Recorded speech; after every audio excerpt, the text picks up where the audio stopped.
Alright, so we are back with another stream, this time in TCR Platinum Season 11 around USA. As you can probably tell by the title, I have to serve a back of the grid penalty. So I will be starting last, but not all hope is lost, as there's only 13 people here today. And okay, something fell off my wheel, button cap. But yeah, I start P13, or I'd only start P13 instead of P20, and the medium soft strategy is really good around here. Most guys will be running soft medium in the race, which is also a good strategy, but assuming there isn't a safety car in the pit window for the guys starting on softs, should turn out to be a really good race for myself. So yeah, I'm going to waste no time, load my setup, and do an outlap.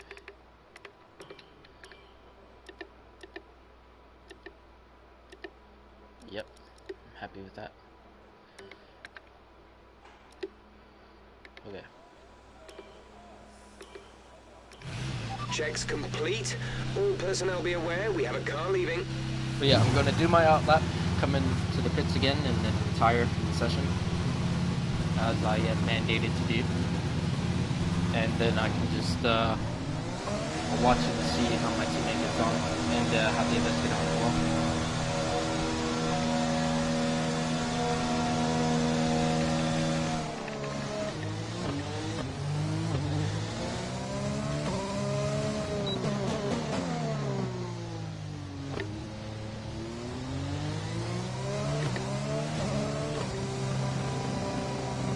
Should have gone out on enters now that I think about it.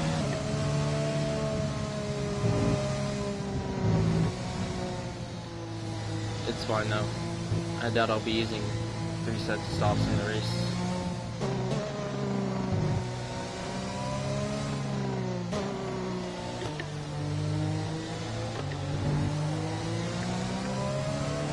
And none of these drivers have names.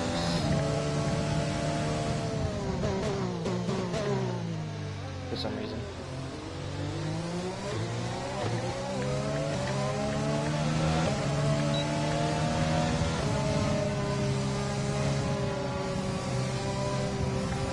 I think it's a secret.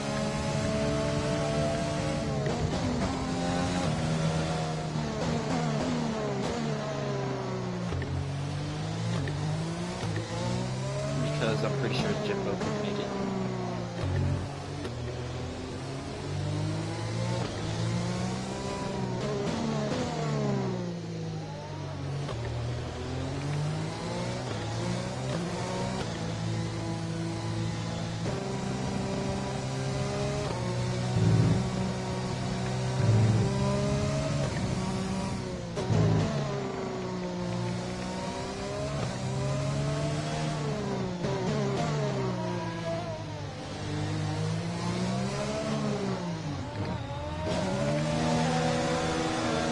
How is that a corner cutting warning?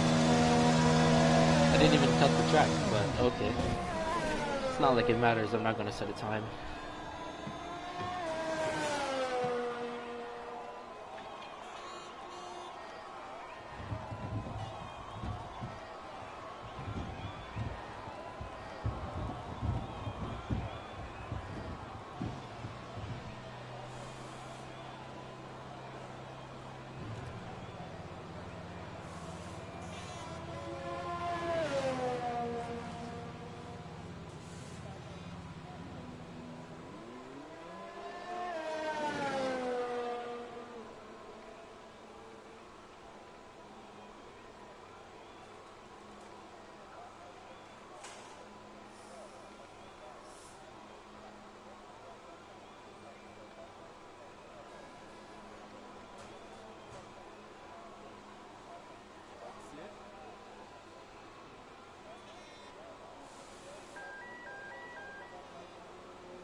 Oh, retire. I forgot.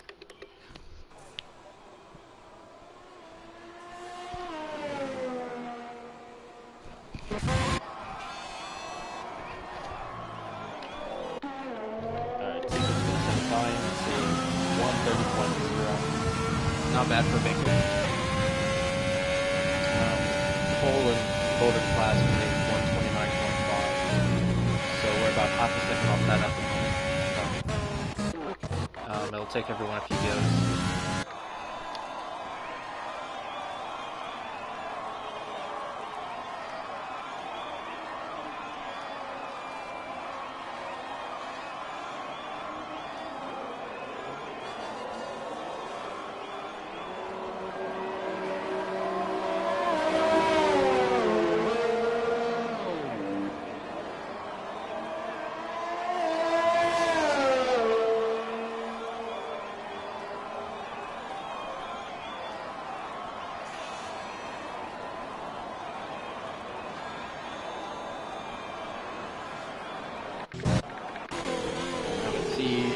I don't even know what this is. I don't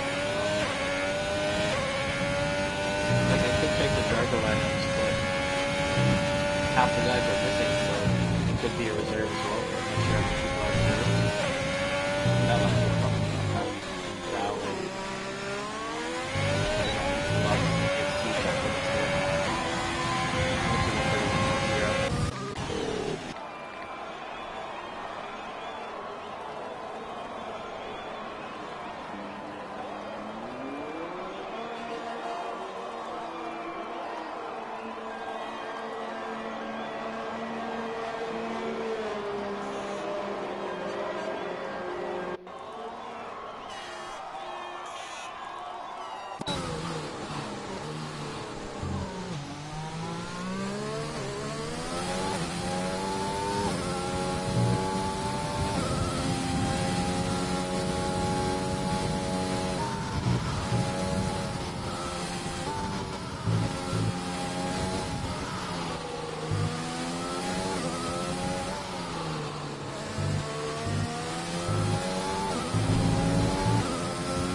I think this is Joshua. I know he's pretty quick. He's got some podiums this season. Oh wait, he's going to outlap. Never mind, I'm going to ride on board my teammate. Because I know he has really good pace around here.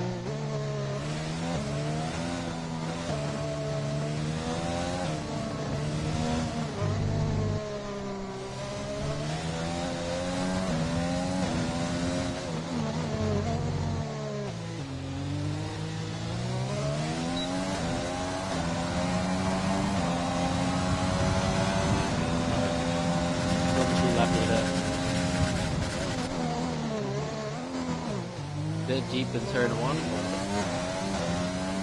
like he got a decent exit. They'll just use that curve in turn 2, or turn 3. Uses it turn 4 and turn 5. Looks like the apex master there. Back to the right. Looks set up nicely as well. And that's a good exit. That was a perfect sector 1.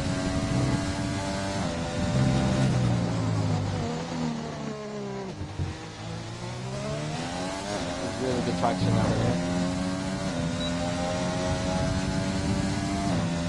Doesn't use as much curve on the outside on the edges of the corner as I do, but still good nonetheless. Doesn't use any curve here, surprisingly. Picks up the apex nicely though. Gives a piece and exit. Sets that up nicely as well.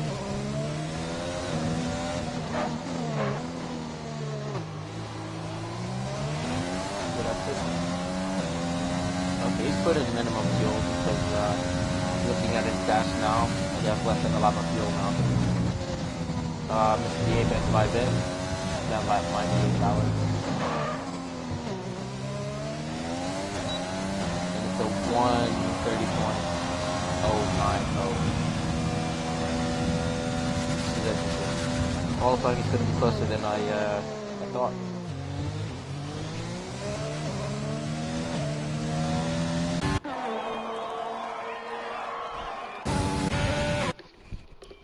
I wonder. Oh man, I shouldn't have retired so soon. I want to see the speed trap data.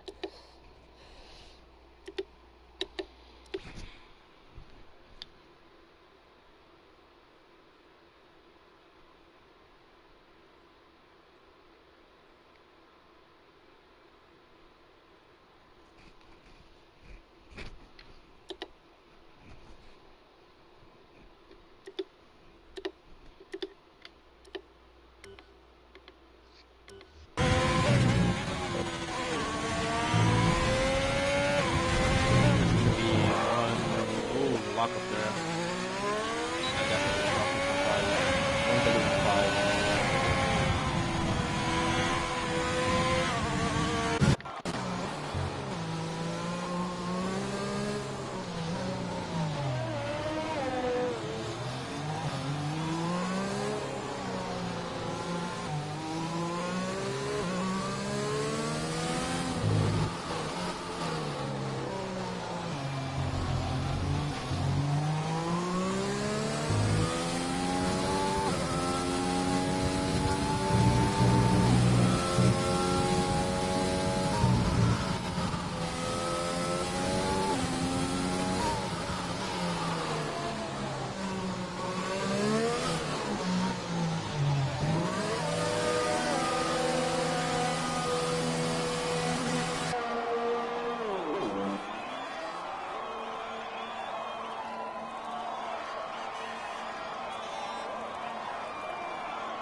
Wait, hold up. Did Stanley just put it on provisional? I missed it.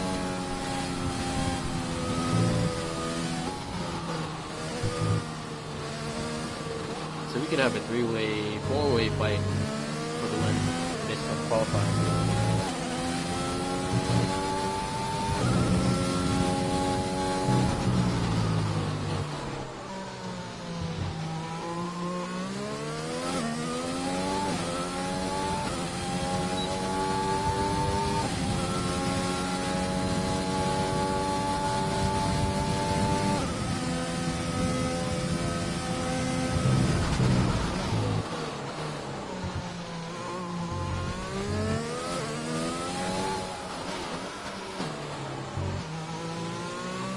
I'm gonna see what the commentators are saying.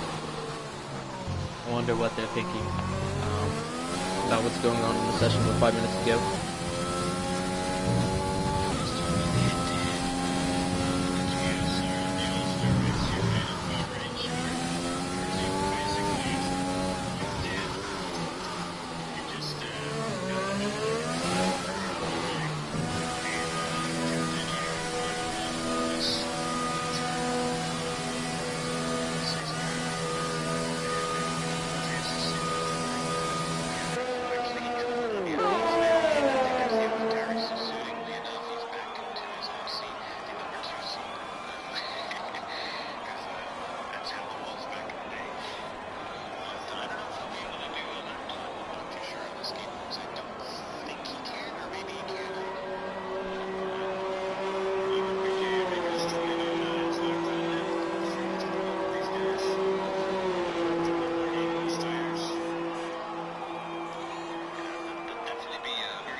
race ahead of us tonight.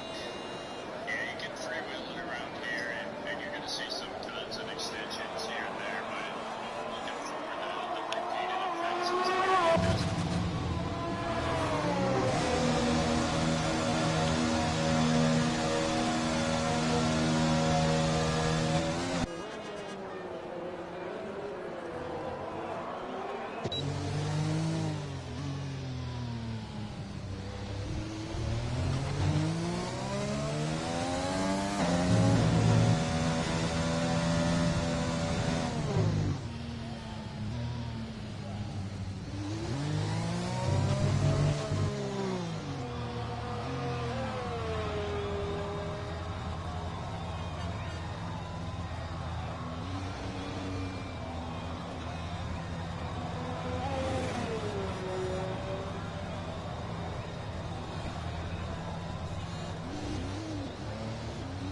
got disqualified. Did he? Hard to tell. It popped up at the bottom of the screen.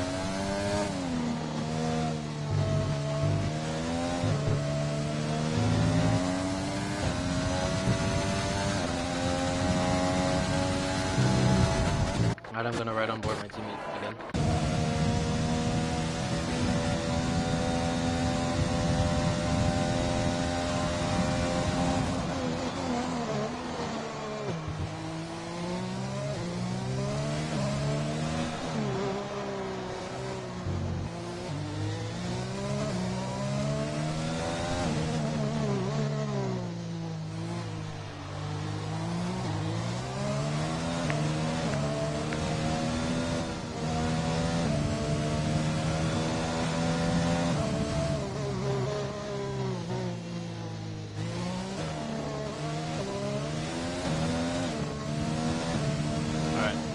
Let's see it.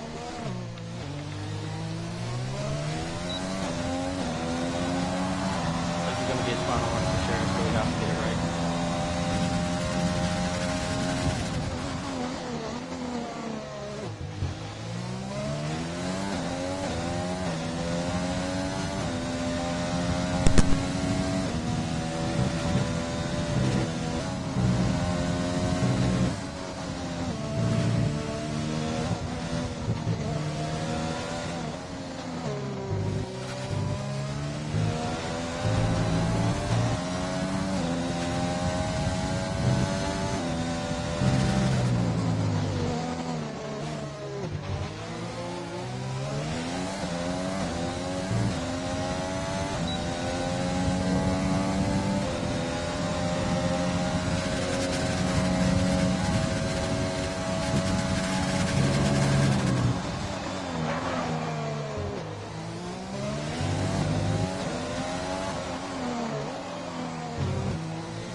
Alright. So I start 13th, right behind Crazy, and right in front of Death Wish somehow.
Alright, let's go. Medium, soft, pretty obvious around here. Hold up. Alright, 12 laps on the softs is a little unheard of, gotta be honest. I don't think I've ever gone that long on a set of softs, but it should be easier given that the fuel load will be lower.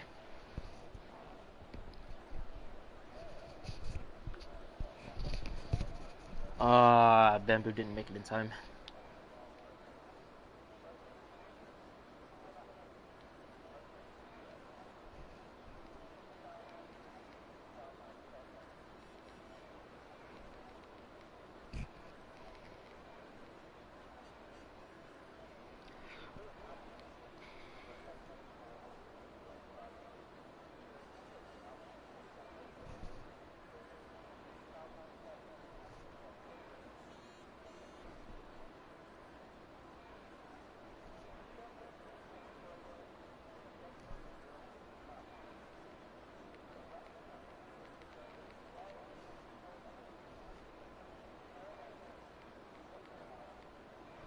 I'm probably gonna mute my mic. I actually wanna do well in this, so I mute it afterwards.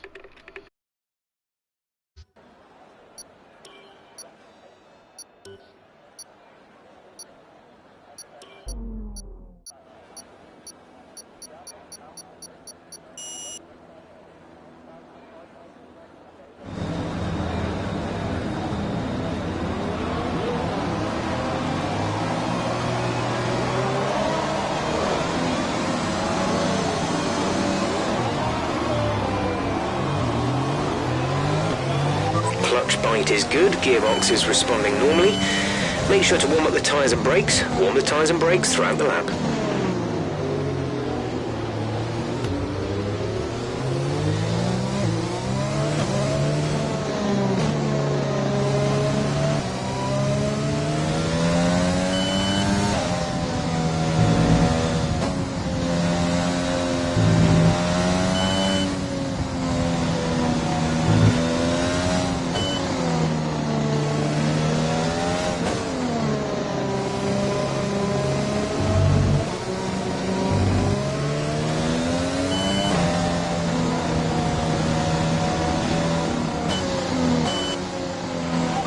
Expected. No rain expected for the time being.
The rest of the grid is forming up. Be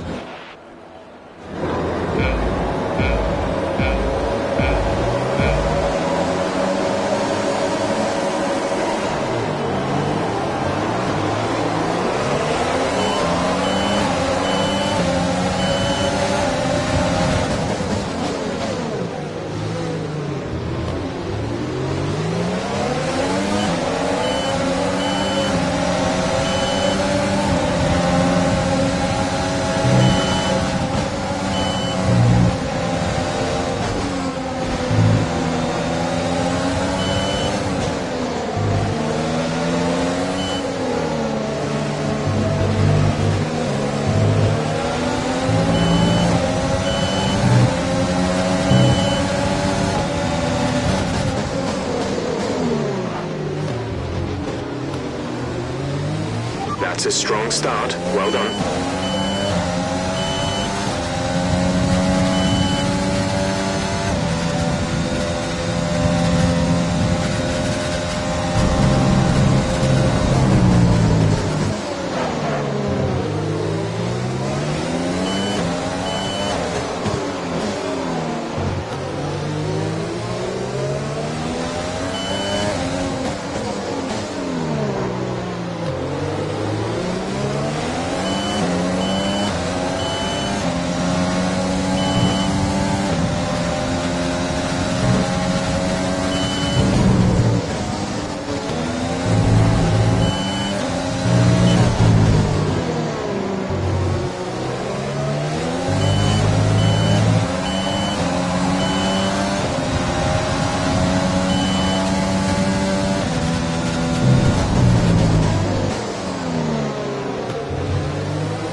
DRS now available.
management has been superb all race. Keep it up.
about tyre condition for now. Everything's looking good.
fuel is looking really good. You're managing it well.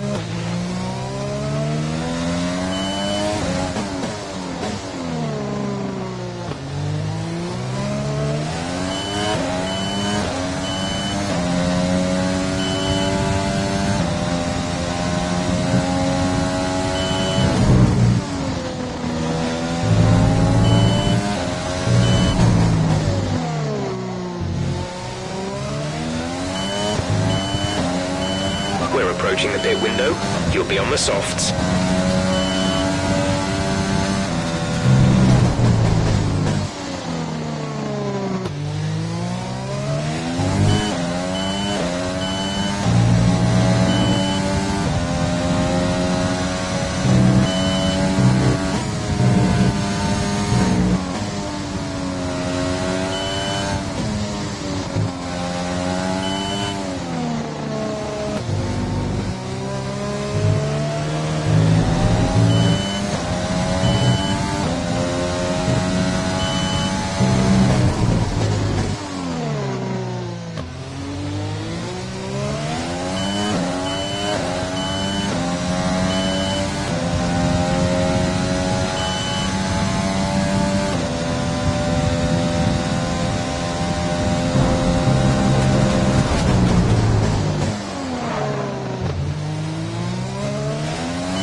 Gap behind is 10.1 seconds. They're on old mediums. Their tyres are 13 laps old. The time last lap was a 1 minute 36.4.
We're going to box this lap, push hard on the in-lap.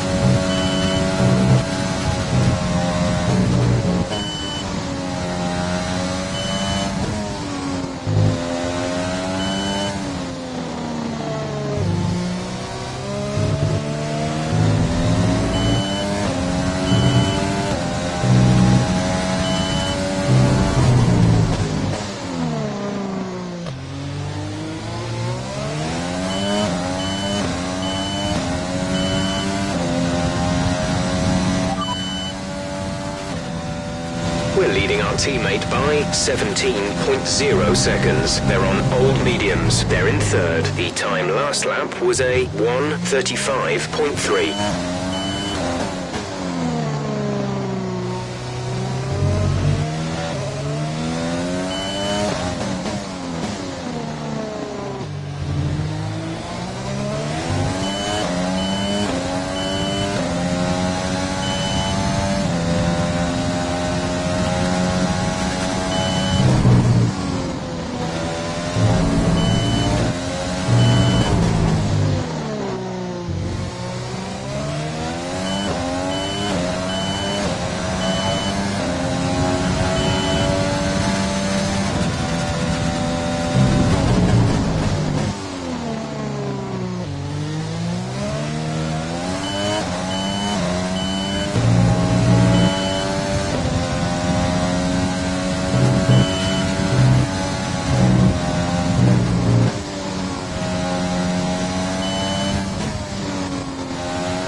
Understood, stopping this lap.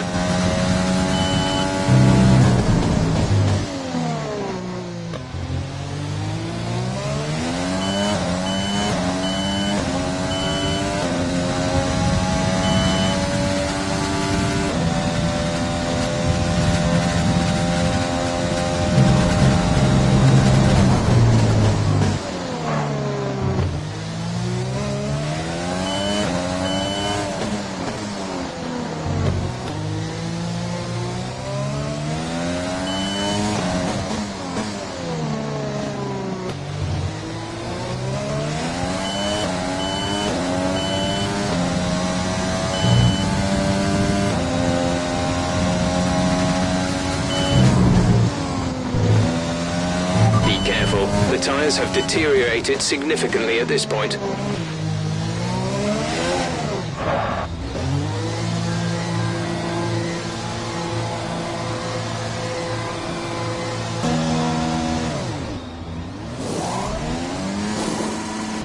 Release, release.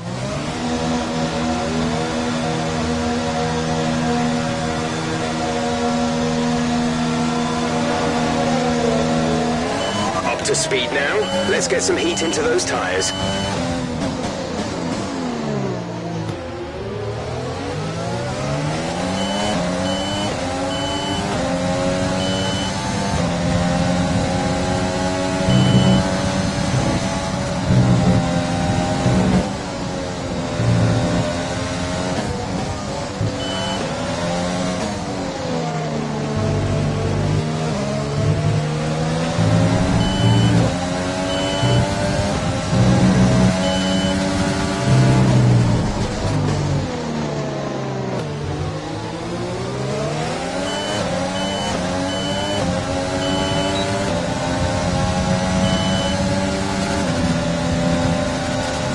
Great maneuver. You made it look easy.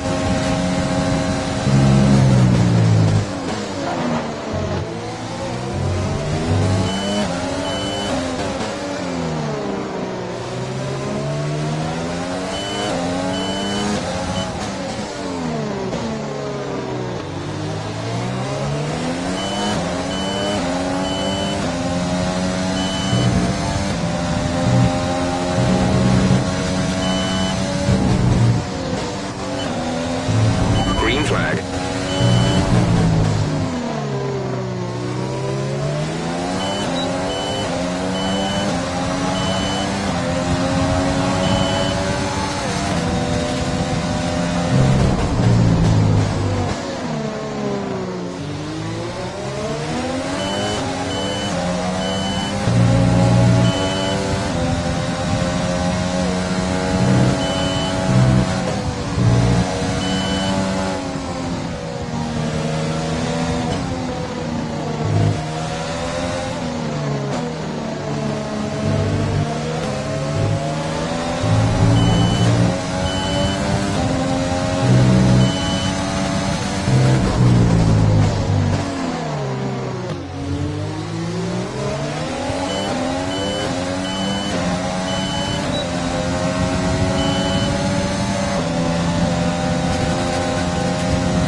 We've got a lot of spare energy. Use your overtake button.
sets a new fastest lap of the race.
To run in this engine mode much longer. We're about a lap over target. Drop down to mix too soon.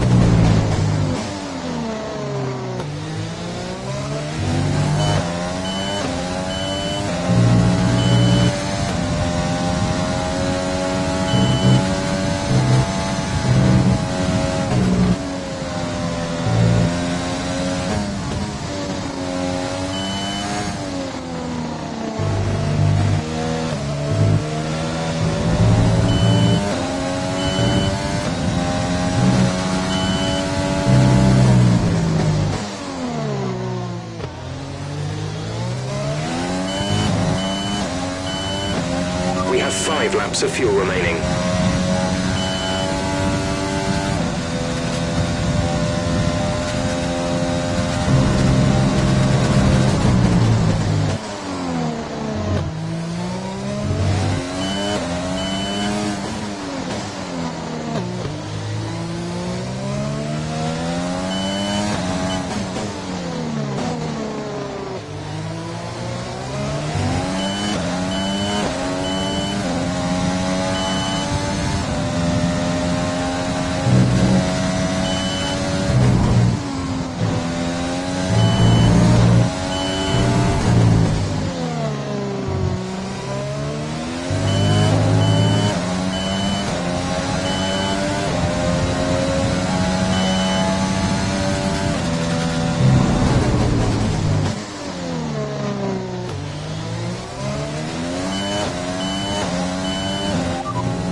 to teammate behind is 9.6 seconds. They're on old mediums. They're in second. The time last lap was a 1 minute 35.1.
There's 3 laps of fuel remaining.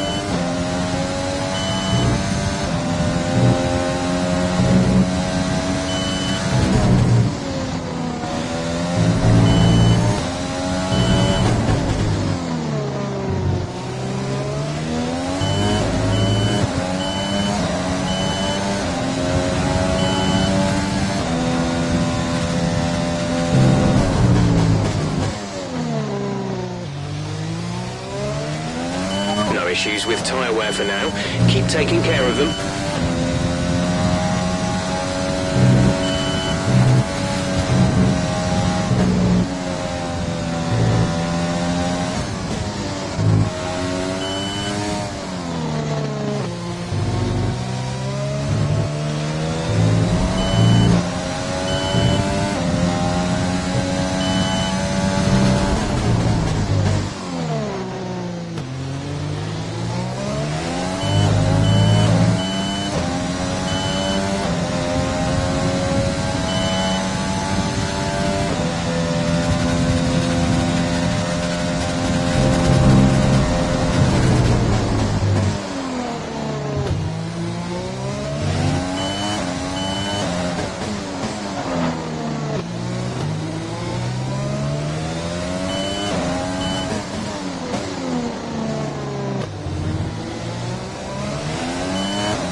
There's only 1 lap of fuel remaining.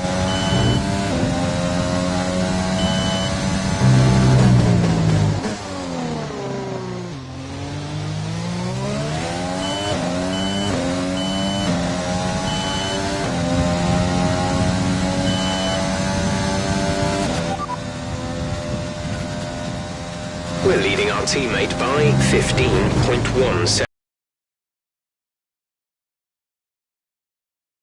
1:35.4.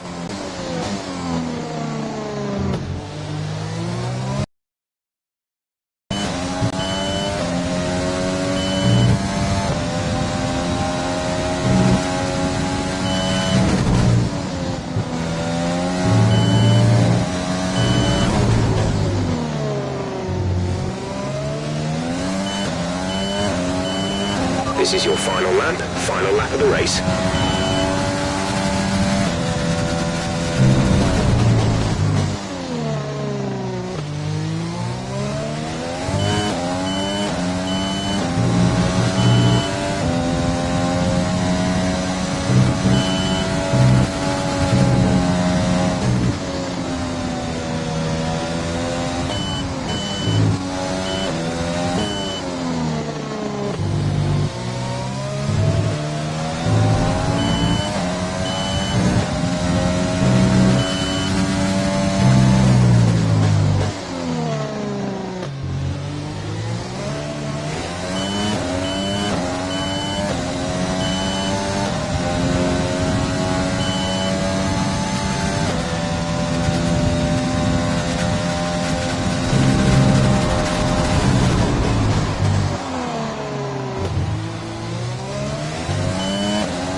Alright, well that was the Grand Prix. I think I did a pretty good job there. It was a small incident on the first lap where I think I made contacts with Kersey, but I don't think it was anything major. So yeah, besides that, I think it was pretty good. No real significant mistakes, and I had really good pace, so I'm happy to.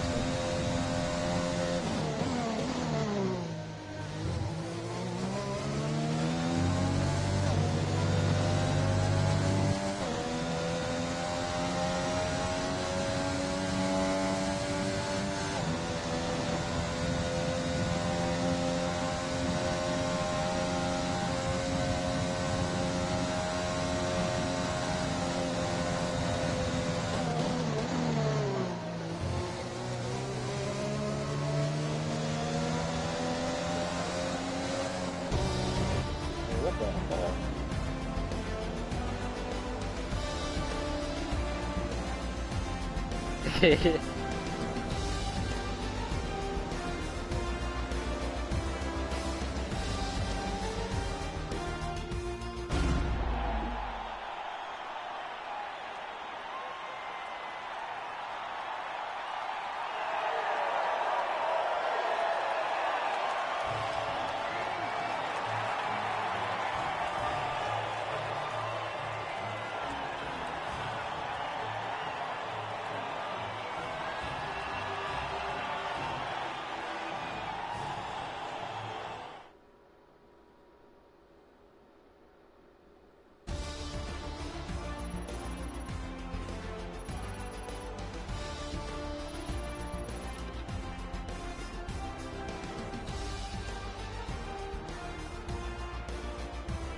Alright, so should be post-race interviews in a second. So just wait for that. Actually, I should adjust my mic volume in a second. Actually, where do I do that? Audio, nope. Audio sharing. Nope.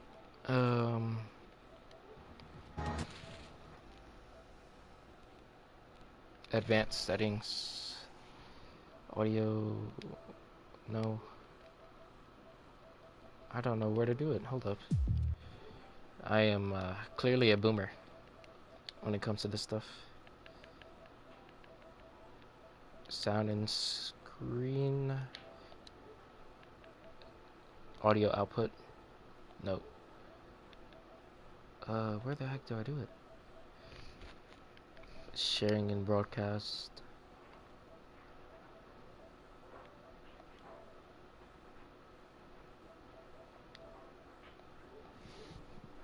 I am actually retarded. No.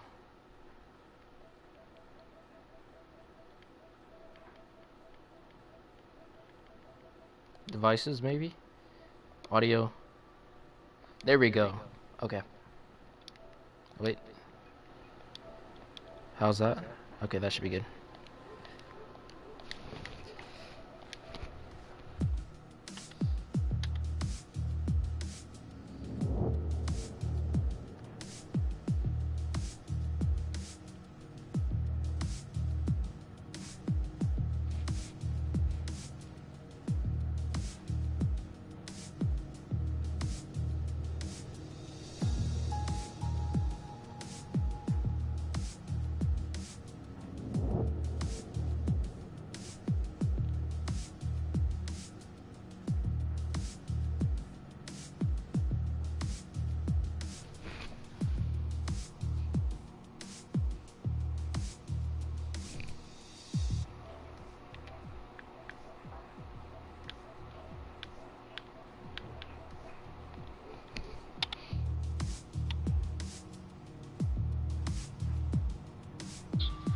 Fast lane alternate strategy, so there was nothing you really do about that, but yeah, it was alright.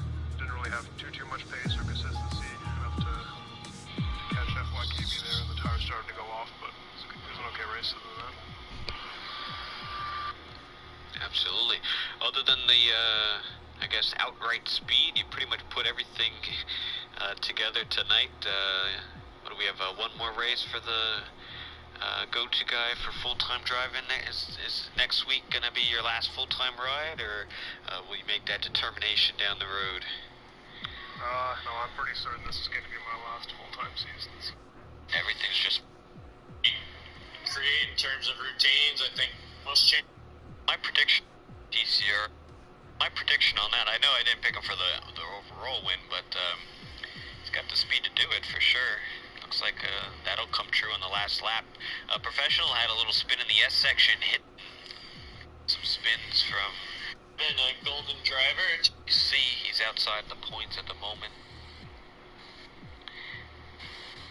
Shout out to Prudent here in P11, a Golden Driver, turning off the line tonight at COTA, which is one of the harder tracks to race without that line assist. And showing up tonight, getting on the grid with the Platinum drivers, and doing good enough to keep up anyways, so nice job by him. Absolutely, as we have Tasmanian Devil coming around the penultimate corner on lap 28, starting from the back of the grid with a penalty using the alternate strategy. A perfection of strategy. He's going to claim his 7th win, wins the United States Grand Prix here in TCR for round number 11, and it's going to be a Red Bull day as they clinch both titles. Taz from 2 weeks Platinum class with TCR. What makes the difference for a guy like you? For his lap, he's coming into the pit lane. And yeah, I have no idea. In a way here at COTA. Much so, I don't know if As you see again, Tasmanian Devil. Oh, and he's tangled with Kersey a little bit. Oda. As you see again, Tasmanian Devil. Oh, and he's tangled with Kersey a little bit. Oda. As you see again, Tasmanian Devil. Oh, and he's tangled with Kersey a little bit. Oda. As you see again, Tasmanian Devil. Oh, and he's tangled with Kersey a little bit. Oda. As you see again, Tasmanian Devil.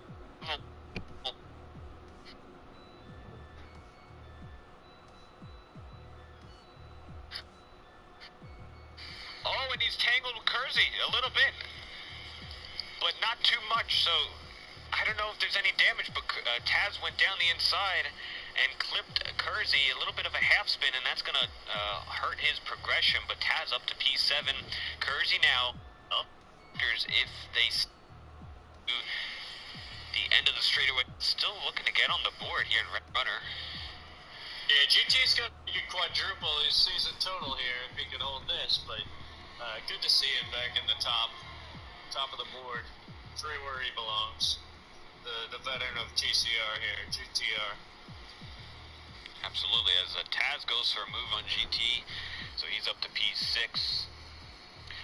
FYKV was very close to Jersey, still think to go. Lately, hoping they burn up FYK each other. So, ready to situation when currently into the seat. So he won for the S's. It's really difficult to get around this course. So it's a challenge. The good drivers can pull it off. There goes FYKV for the P1. Yep, side by side. He did not complete the move. He went deep and locked up is the Red Bull driver. So another opportunity and another failed attempt. As Seekert goes wide a little bit, so he's feeling the go-to guy out. I mean, FYKV up alternate strap. But without here we go. And you got it, but without that DRS, it's very hard for him. He's got to watch his wing here. As he clips the back of Fike, they both go deep. And you got Go-To in the mix. Taz up to P4 right behind Go-To. They're both sitting there looking to take advantage here. Oh, and they both... There goes Go-To. Oh, here we go. All three of them in sequence, half spinning. 3 wide into that corner. I've never seen that. That's crazy. Oh my goodness, they definitely did not want to yield in that position. So we have Fike, Red Bull in the front, then Go-To guy, then the other Red Bull of Taz. And about the battling, I didn't know what actually happened. I think I got tagged behind, and then I almost spun, and then out of nowhere I see the proximity arrows from both sides, so I got literally sandwiched. But then I said well, I just have to keep going. The arrows are one more, bring that alternate strategy back into play. As the soft tires are that medium. And these are the spots where we're talking about with Sequit. He cannot go from P1 to P6 in that situation. That's what wins and loses you championships. As he dives in.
Constructor Champion, and also winner of tonight's race, claiming the fastest lap from starting at the back with the penalty. Once again, claiming his 7th win of the season. He has 8 next week is Tasmanian Devil. Congrats on that once again, another race win, and the alternate strategy you had to deal with Kersey today. Talk us through. I know you guys made contact in the hairpin before the back straightaway. I guess talk us through that. We didn't really get a full glimpse of it on the stream, but you know, coming into tonight's race, we probably wouldn't have known that you would have been battling, last year's champion Kersey. So I guess talk us through that, and also your incident. Yeah, well, obviously on lap 1, starting at the back, it tends to be, or there usually is a lot of chaos. So it's, trying to make up some positions, but at the same time, trying not to be too aggressive and break off my front wing. And going into the hairpin, I went for a move on one of the alphas. And I wanted to make sure that I went deep enough into the corner so that we wouldn't tangle, because it's quite easy to get spun out if they take a slightly different line than you and make contact with the rear of your car, because that's happened to me on a few occasions. But in the process of trying to avoid one alpha, I ended up tangling with an AlphaTauri of Kersey, so that wasn't great. It was not intentional, of course, but kind of compromised his exit and cost him a few positions, which was unfortunate, because I would have liked to have battled the Season 10 Platinum Champion,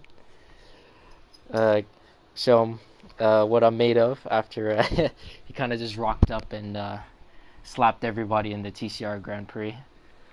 But yeah, somehow I didn't get wing damage from that, and then made up a few positions later on as some guys' tires dropped off. And I think it was like P5 or whatever. Saw Fike, Sequit, Go-To Guy, and Stanley battling, and I had a smile on my face. I was like, oh yeah, this is going to get good. Because they were wearing out their tires quicker than what they normally would be. And the tire wear on the softs is really high, especially after you do a qualifying lap on them. So they pretty much made my job a bit easier. So yeah, got past Stanley. Sequid had a half spin tangling with Fike, and got past Go-To Guy as well. And from that point, I was just lapping out in front by myself until I pit. And because I had the softs at such a late stage in the race compared to their old mediums, the tire advantage was massive.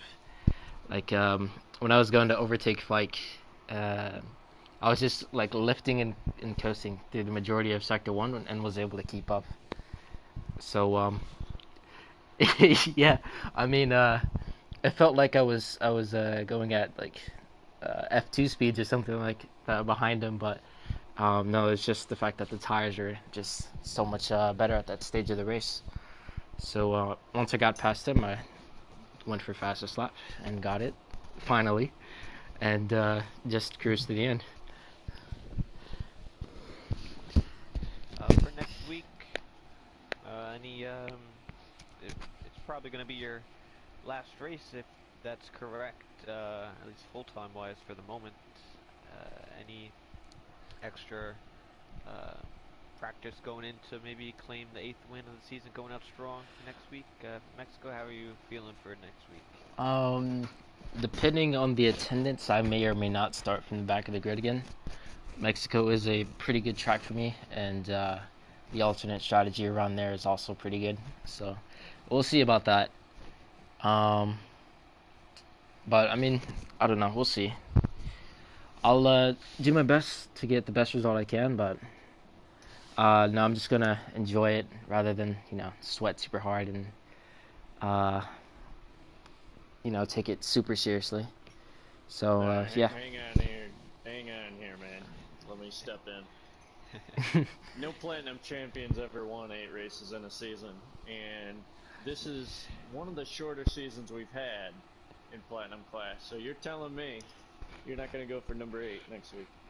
Wait, so the record is 7 right now? Lots of people have gotten 7. Nobody's gotten 8 in Platinum class. Ah, You okay. telling me that's not you? All right. Well, now that you said that, I guess I'll qualify normally. Maybe put in a bit extra practice. That's what I wanted to hear. And then I got two questions for you, okay? Yeah. Number one, to follow up on last week, we had a nice interview with you last week, at the beginning of the broadcast. And the question to you was, where do you rank yourself among the Platinum Champions? And I felt like you kind of sidestepped that one on me. I was disappointed. So here I am. I'm in the broadcast booth for this one reason. I'll limit it to the last few champions. You tell me, Kersey, Breezy, and Freeze, and you, all Platinum champions. Rank them for me. Oof. I haven't raced. Give me those 1 through 4. Careful. Give me 1 through 4 right now. You're not escaping it this time. I haven't raced with Breezy enough to really rank him properly, so it's gonna be tricky to You've place raced with him them, though. in preseason testing. Yeah, but besides that, I haven't really raced him. Cause I came in season 10 and he stopped racing around that point. So, So you're putting Breezy number 4. Is that what you're telling me? I'll put him at number 4 only because I don't know how Oh quick he my is. god. You guys probably strongly disagree with that, but I think so. how many times has Seafreeze been platinum champion? 3 times? 3 times. Well, yeah, Seafreeze has probably got to go to number 1 then, hasn't he? Well, Breezy won twice, so forget that. Oh, okay. Oh man, this is tricky. This is tricky, because regardless of how I rank it, I'm going to piss somebody off. I mean, I didn't race this season, but Kersey and myself both beat you last year. I mean, granted, you improved, but Yeah. Let's talk about our prime. Yeah, well, season 10 Taz and season 11 Taz are 2 completely different animals. So, you got 1 and 4. Now it's you versus Kersey. yeah. What do you got? Oof. Crazy is really quick. I think maybe in qualifying pace he's a bit quicker, but in race trim, I think I might have the edge over him. But it really depends on a track by track basis.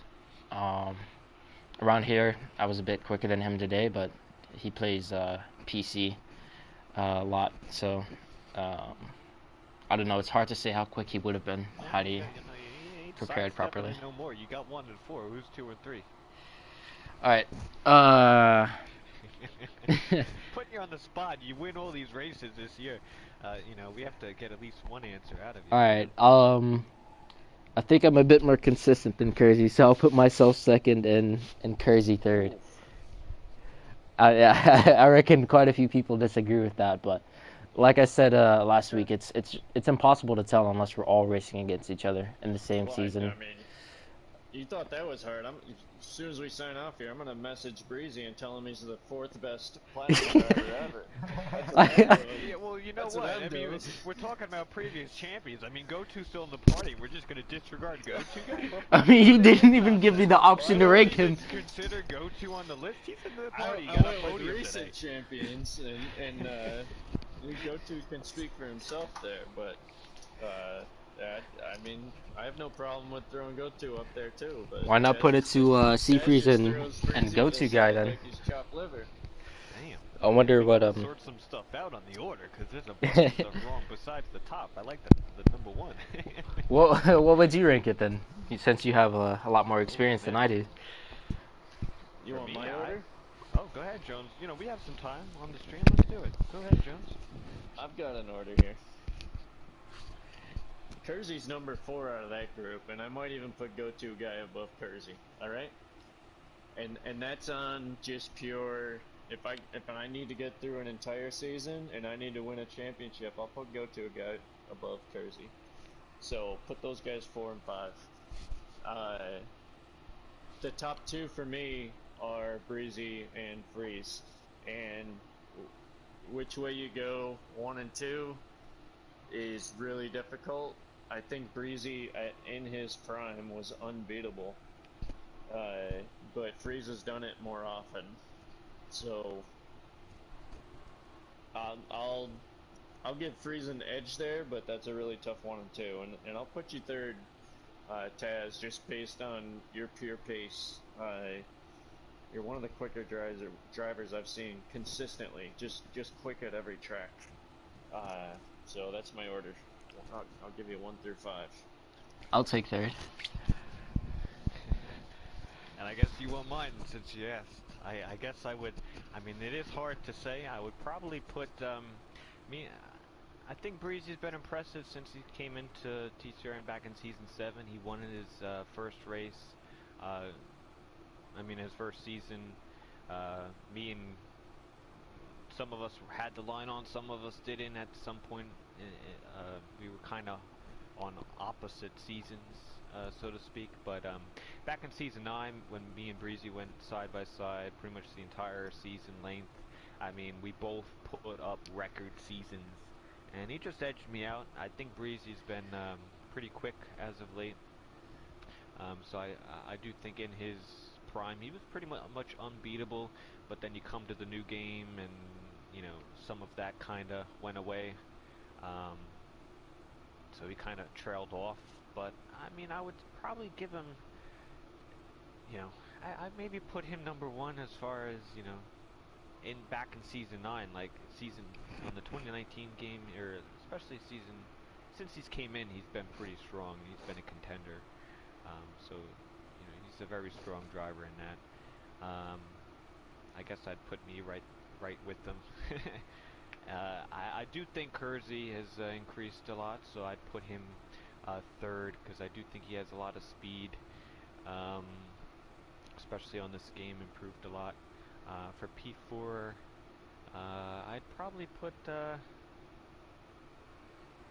I'm gonna put Go-To Guy. I'm sorry, Taz, but I'm gonna put Go-To Guy back in his prime in his season. He's been the consistent driver, and that's back when we had strict, and this guy would never get a penalty. He would be consistent each and every week, race, no matter what race he went to. And back in season 9, he was, I'm pretty sure P3 in the championship, all the way down to the final races between me and Breezy. So he was still, when he put in the time, a very good driver. And then I put you as well, but I think it's very hard to say. But yeah, I guess we could have a whole podcast on this to really get into it. But that's my quick order. I think we can also add my ex teammate Sean. I think he's really good.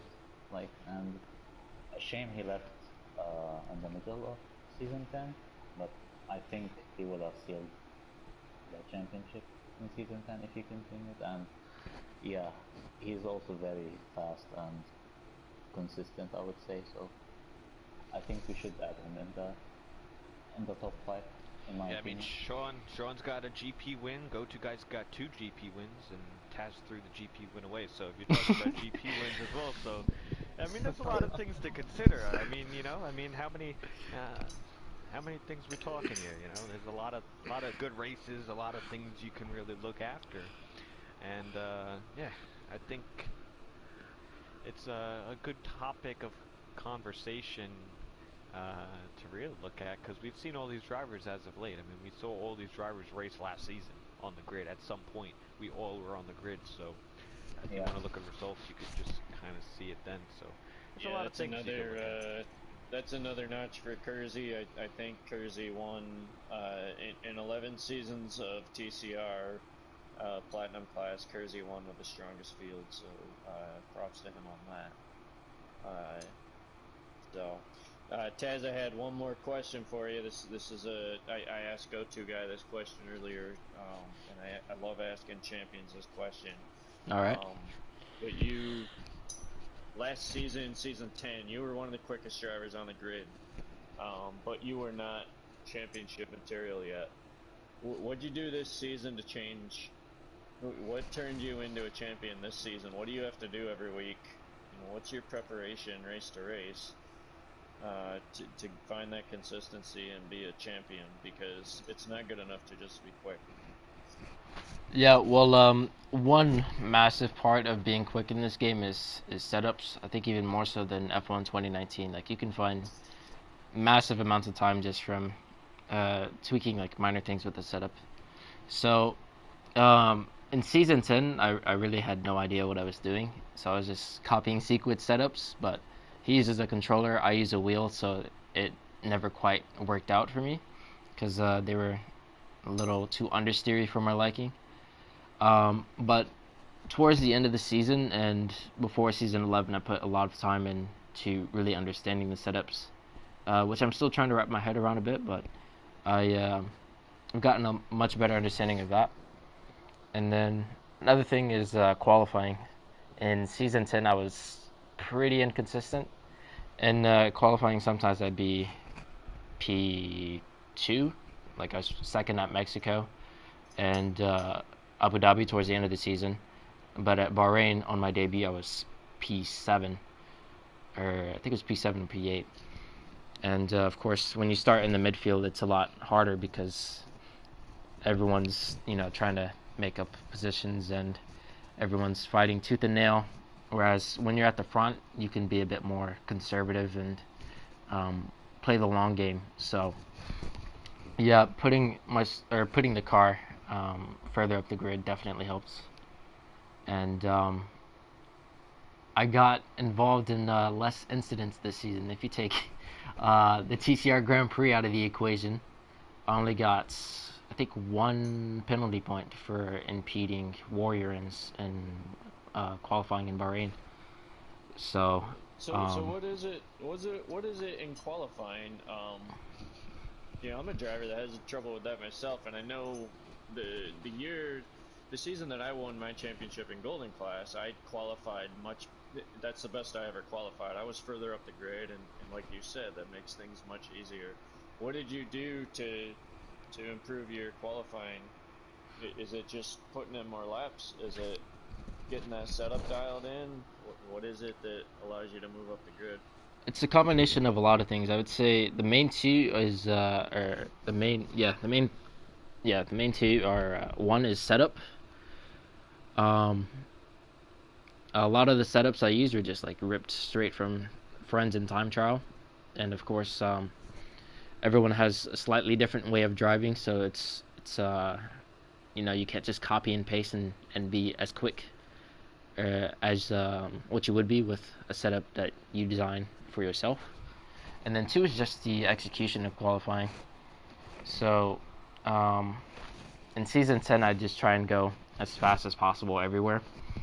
But in season 11, I'll get in the banker lap, try and keep a mental note of where I did well and where I didn't do so well, and just focus on trying to be a bit quicker in the areas I didn't do so well in, and try and keep the good stuff.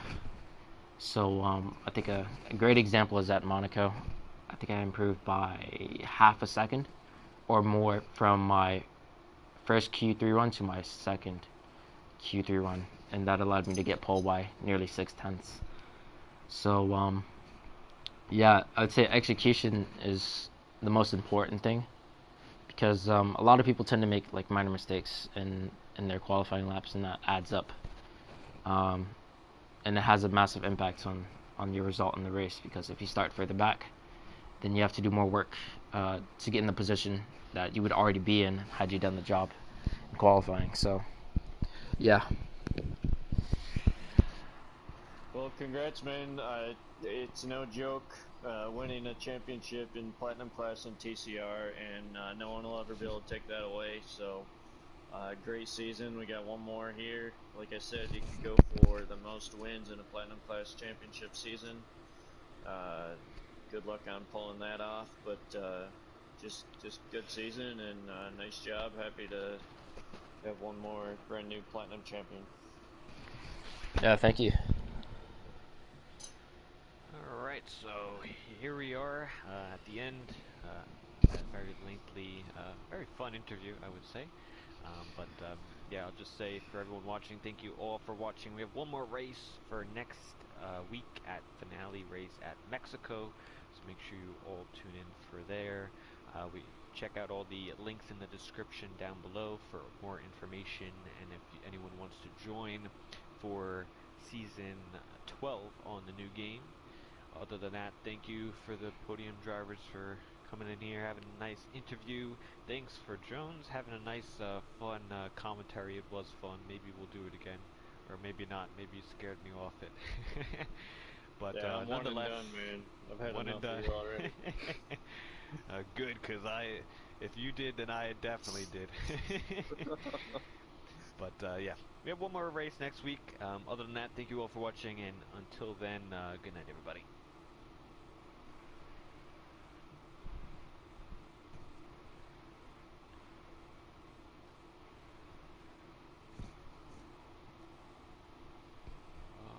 Alright, I think that's it. Nice. So back on that conversation, we gotta really talk about this, the Platinum Champion. I got a lot to think about that. I forgot to get go-to's top 4 there. Hey, go to you there. Yeah, my headset died. I know, that was a long one. Where do you rank the recent Platinum class champions in order? Oh, I don't know. They're all number 1 because they finished number 1. That's fine. Oh, come on, man. Oh, that's like a kiss up teacher. Participation award. Yeah. You're really not gonna give a list. You're gonna say they're all number 1. He's already 3 beers in. Yeah. Long interview. That is why he is not where he needs to be in Platinum. I was already 2 beers in before the race. What are you talking about? I'd say 1, 2, 3, 4. What you guys are saying? Yeah. I gotta put Sean up there though in top 5. I'd say Breezy 1, Freeze 2. Sorry, Freeze. Whenever Breezy was on for those few seasons, I remember like, his race pace was just consistently on another level. I couldn't challenge that, which was always kind of. I could sometimes hang with you, but he was those 2 seasons he won. He was on another level. It's frustrating. I'd probably put. I don't know. I never raced much with in terms of wheel-to-wheel stuff with Cruzy and Paz, so it's tough to really rank them. I don't know where I'd rank the rest. I mean, Sean has to be up there as well, but Yeah, for tough sure. to see. I mean, yeah, I don't really know where I placed the last 3, to be honest. I didn't race wheel to wheel enough with Cruzy and Paz, so. Yeah, Kerzy's the inexperienced one of the bunch. He's kind of, what, 2 seasons? And, yeah. But again, like I said, he did win against the strongest grid we've ever had, I think. In my opinion. Yeah, I don't know. I don't really know about that because they all left mid-season. Once once Kersey got his first win at Spain, once the next race it was the GP, and then everybody left. And at that point, he was like 70 points behind. Now, if let's say Sean, Breezy, and whoever else left at the time, I don't even know. There's a few other well, it might have been Sequit. It could have been Sequit who had the championship. You're right, yeah, and it could have been Kersey who got this year. Taz probably would never have gotten it. You never know. If Kersey didn't win last year, do you think he'd leave? I don't think so. I think he left because he won. I don't know. But Sheeny Boy definitely needs to be up there. Although you could make an argument, I don't know. Breezy was definitely good, but if you look at on par, because like me and him only had 1 season together, which was season 9, and we both put up our record seasons. But if you look at 7, 8, and 10, 10 out the bat, he left and didn't have a strong first season. 10 taking the line off and crashing out at Bahrain and crashing out here and there and qualifying at China and all these little things. So he wasn't on par in season 10, and then he gypped out. So put that into consideration. Season 9, we both were pretty much on par. Season 8. I'm just talking about the primes. That's where you have to rank them at. Season 8, though, with Breezy and you you both had the line off, right? And then I had the line on for that season, and then everyone said, "Oh, Freeze, take it off. You're not going to win." I took it off. I won the next 2 races with the line off, and Breezy and you were swerving around in the back, so you can make an argument there. So there's a lot of things. I think it's going my way if you want to tell the truth. Alright, you can put yourself up there if you want. Nah, Breezy was strong. Breezy had definitely good race pace, but Sheeny Boy had good. He had good qualifying, really good qualifying. He pretty much had every pole. He's probably the fastest driver we've ever had with raw pace, I think, if you don't include speed stuff. I mean, well, there's other people when I too was you could put consistently- in. We have other guys from Superclass, like Odoms, who's obviously really quick. Yeah, I never saw some other Odoms, but guys. yeah, that's a he's... whole nother. That's a whole nother generation. But yeah, I don't know. I was almost way too far back to even. I mean, I don't even know. Yeah, those guys are really fast back then. It's hard to say when in their prime though, because every single season is someone's different prime, because that's their champion that they won it in. So it's kind of hard to, like, if you're talking about in their prime, well, I don't know. I look at the qualities that make you a champion. Like I like Goto was saying, Breezy's strength was his racecraft and his race pace. He was superior to everybody in that regard. He was not your fastest guy on track every time. Like, he wasn't your one lap wonder. He was just consistently fast in every race.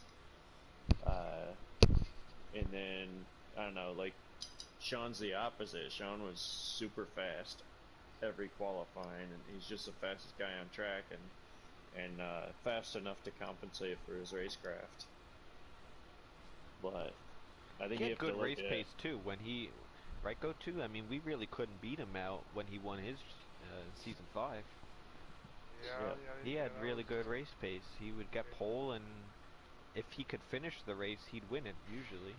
But that's the thing. Right, he if he could finish it. If he wasn't finish. Crashing or spinning out. Well, that was the following season that was the Spin City, wasn't it? That was the one that I won. Sean couldn't keep it on the track.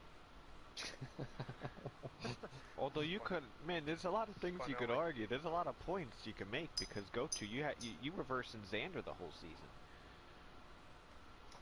What's that for? Yeah, in season 6. So all you gotta do is hit apexes. Is that what you're trying to say? Yeah, exactly. Yeah, that's how I beat Xander. I just hit apexes on lap 1 and I was gone. So. I think, because I know I started that season. I was on the Thrustmaster still, and every 6 months your pedals break. So I remember I think I was with Talon that season. Coming into preseason testing, I was practicing, and I'm like, Talon, man, these pedals, they're not making it to Thursday. I'm like, they're gonna break. I got to like Wednesday night or Thursday, they broke on me. So I started the season switching to controller.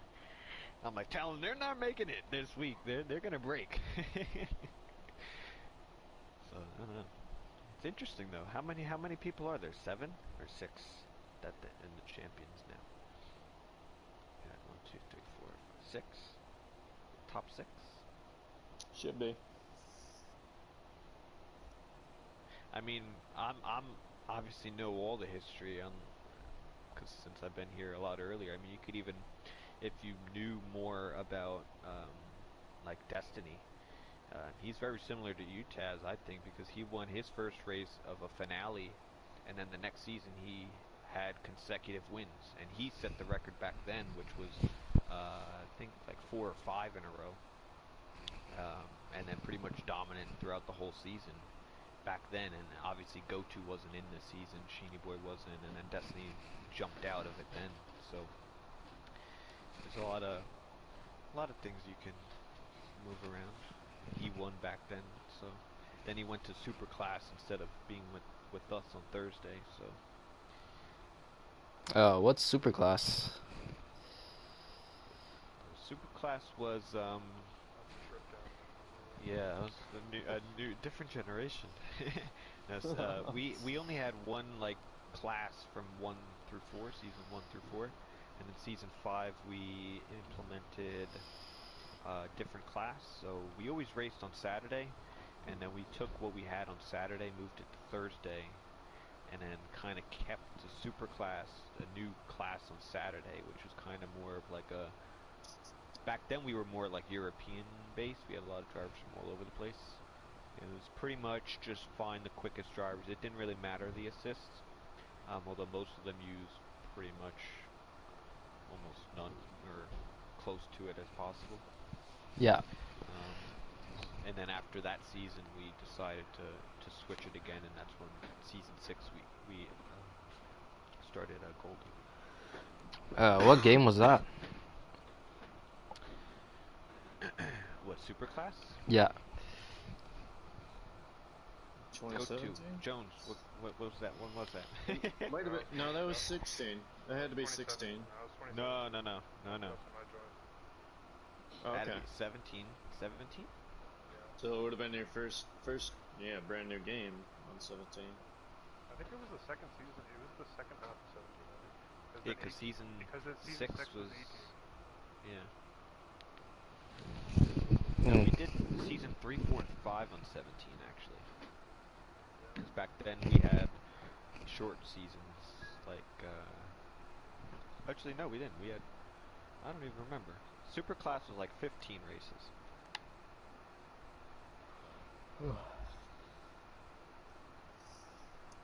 Kersey.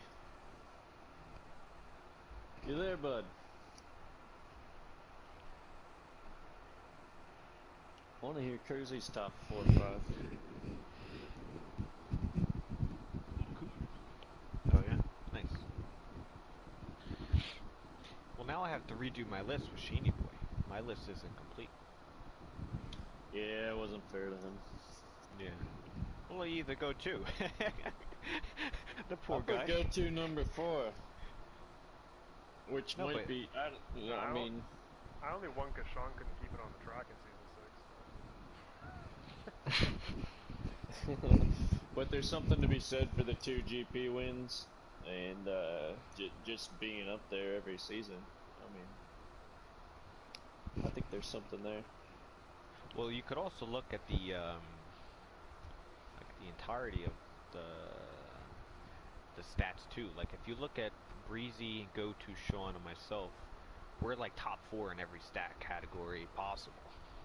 Because obviously we've raced more seasons, but when you talk about us 4, it's pretty much us 4. That's why I think that's why it makes it much more like of a prestigious list, I guess, because when we're battling for records and stuff, we're battling it against each other. Yeah.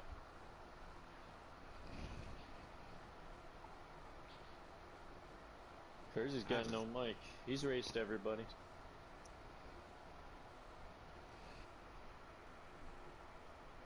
Yeah. I remember when Kersey first joined, I thought he was just another fast person that didn't race for shit because he just kept crashing and DNFing. And he came out and won the next season. I'm like, what the hell happened there? Like, I thought it was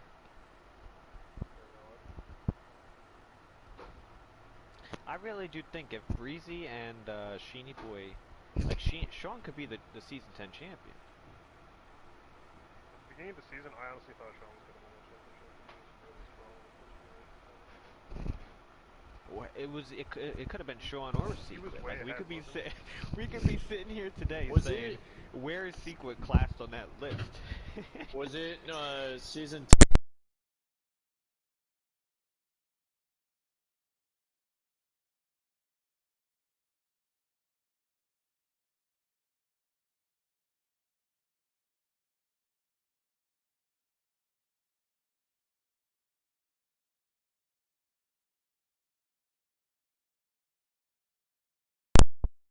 And then he won the one time, but the other times he tried it, he took people out.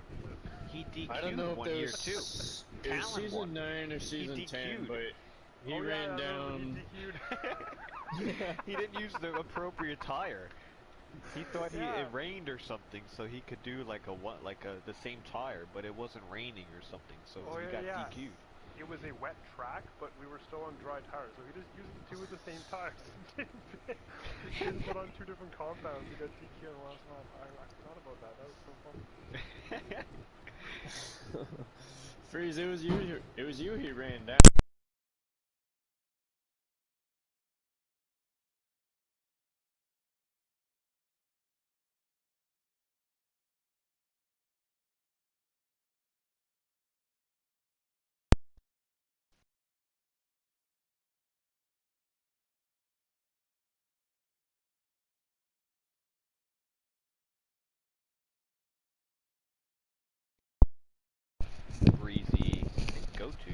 have the line on too, season 7? It's like all you guys had the line on, and I was here without it. And then for that race, I think it was later in the season. I'm like, all right, fuck it. You guys are gonna have the line on. You're gonna have that, blah blah blah. So I turned it on, and I think yeah, he did. He got me there. That was a good one.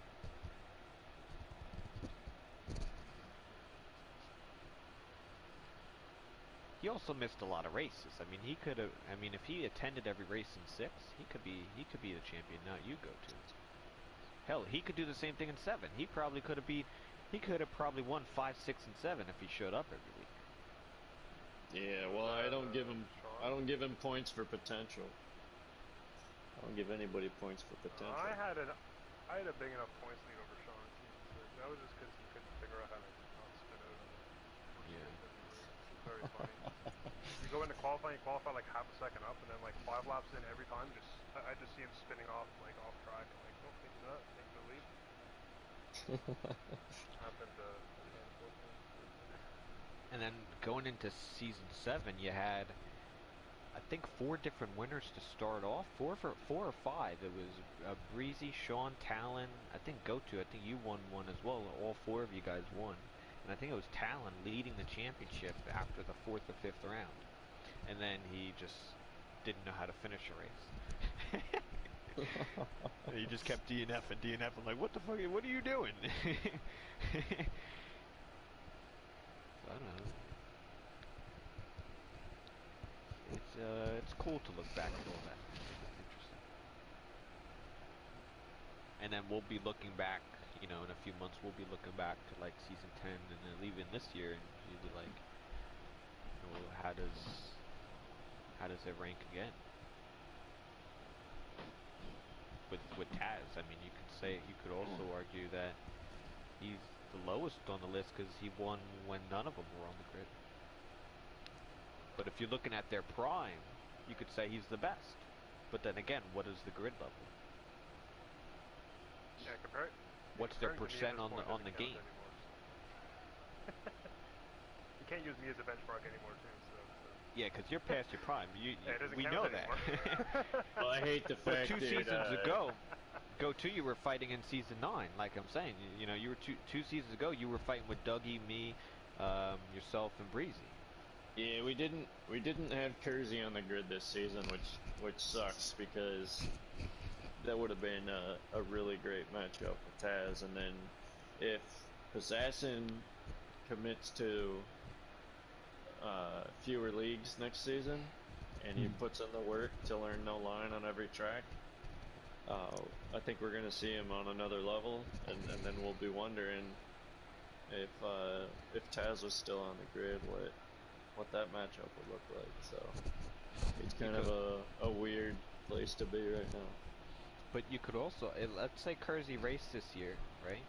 Full time, and he won again. Then you could argue he might be really far up there.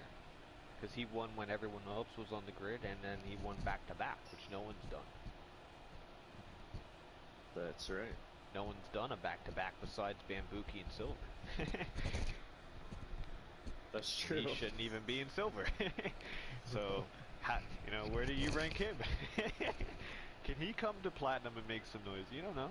But then again, Taz, you're probably not going to be the next year season full-time. Go to, you're off. So we're going to have a grid with no champions on it. No previous champions. Again. Like nobody. 2 seasons in a row. At least you had Go-To on the grid. Oh yeah. Sorry about that, I forgot. Don't forget about me. I'm still here, you know? I may not be that fast anymore. No, you can't take anything off of Go-To. I mean, you guys don't know how Go-To used to be. Back in the day, his first race, he was up there battling with, I remember it was your first, it was USA actually, and you were battling, I think you were in the Mercedes, and you came in your first race, and you were battling straight up with me and Sean, and you actually joined us a race late in season 5, or 2 late or something like that. It was 1 late. Imagine if I raced the whole season, I would have won it. Yeah, I mean that was the closest season. We go to the finale, all 3 of us within 7 points. Sean, you and myself. 7 points come into the finale. I think it was at Bahrain. And it was basically whoever won the race won it. Won the That's still championship. my biggest nightmare, that race. I don't know if you remember what happened that race. Oh, man. Still haunts me to this day. Yeah. Well, I got a drive-through, so I didn't go directly Yeah, across. Sean, what was it? Sean was in, it was me, it was Sean, me, 1-2. Sean was in front, and then halfway through the first stint, he lost the backhand and went off track and lost like 5 seconds. I'm like, oh my god, I have this. And then, that was back in the day where Bahrain was very sketchy on the tire wear.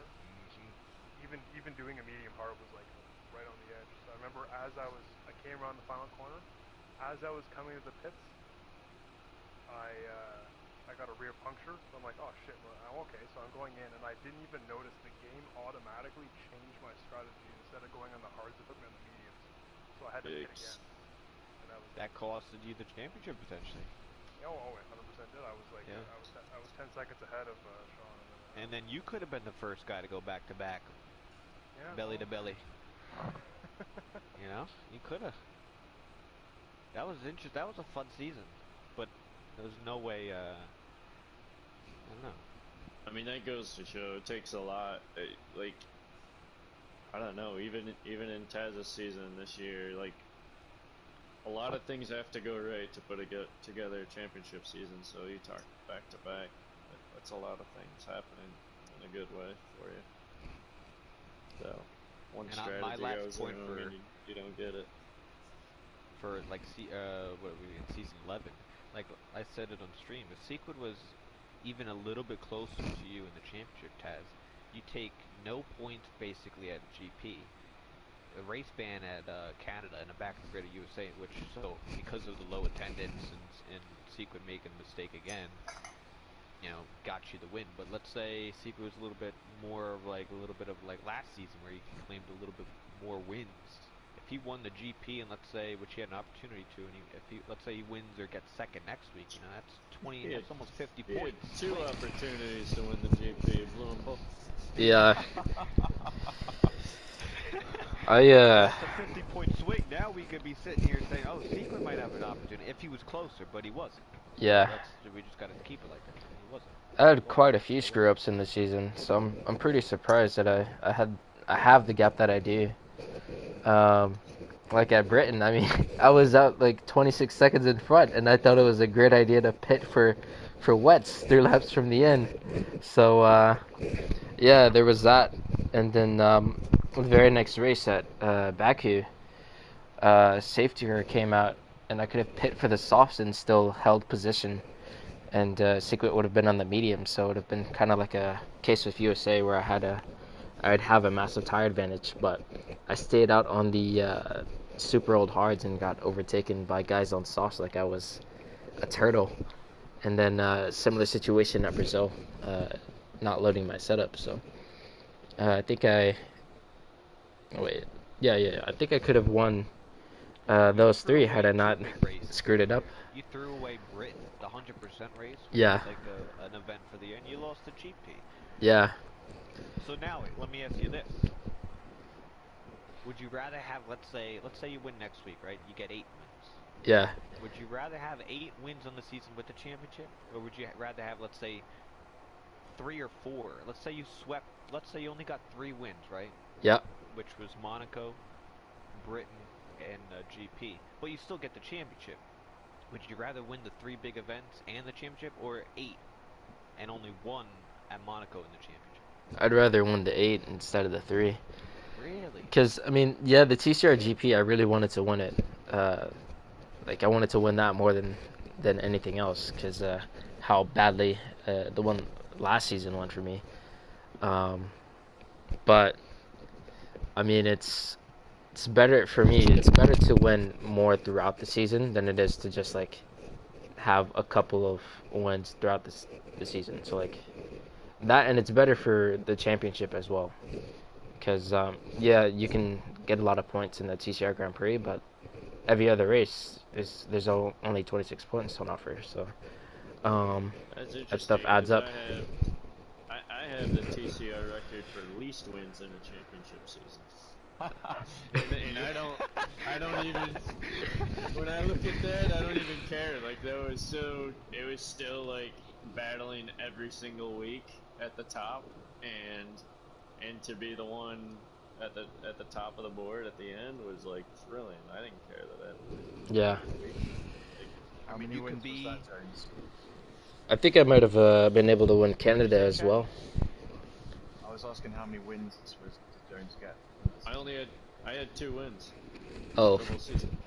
Yeah. that's still not that There bad was though. another guy on the grid that moved up to platinum, and you know he was quicker than me on average, but I was competitive with him, and he might have beat me overall if he stayed in golden that season. But yeah, when he left, it was just a constant battle at the top. Like the podium was the same few guys every week, and It was you we and all Fatal. kind of split. Yeah. You Fatal, and there was one other guy. Swarner was up there, and yeah, it was a tough grid, and Golden is kind of like that every season. Yeah, I think it's 2 wins was good enough. I enjoyed battling every single week. because for the most part, I think most people around our skill level tend to run racing line and in some cases ABS. Like everyone's using what they're comfortable with, so the competition's really close. Whereas in Platinum, you have some guys who used to use racing line, but now they've stopped, like Jippo, Stanley, a few others. So they're not as quick as what they would be if they were using the line, and they probably won't be for a little while. So yeah, I think overall Golden's probably the most competitive, then Platinum, then Silver. Although you look at every single like golden champion, I mean, we're still waiting for a successful golden champion to make it a platinum and be successful in platinum. We have not had that besides. That's correct. Nobody's done it. Nobody's done it. Every golden champion goes to platinum and fails. They fail. Hell, Jones was in platinum. He got demoted. Nobody has done it. Jippo is your golden class champion of last year. P12 in the championship in platinum. He's not there. He failed. I really thought Jippo would have done a lot better. He's not there. The problem with that is they a lot of golden champions, they have a really good season. They love winning. They love being at the front. They think they're so quick. And then they get to platinum and they're like, man, even, you know, the now bottom you're line battling is for lower points and your motivation goes way down and no one's been successful. Not one driver. You're in golden for a reason. When you get to platinum, you find out what that is. And I swear, I mean, for me, it was a brand new game, and I sucked at the new game. And that was part of it, but the other part was I thought I was good at being consistent every week. Platinum class is a whole other level on consistency. It's kind of unbelievable how like a golden class champion is kind of the minimum to be on the platinum class grid, in my opinion.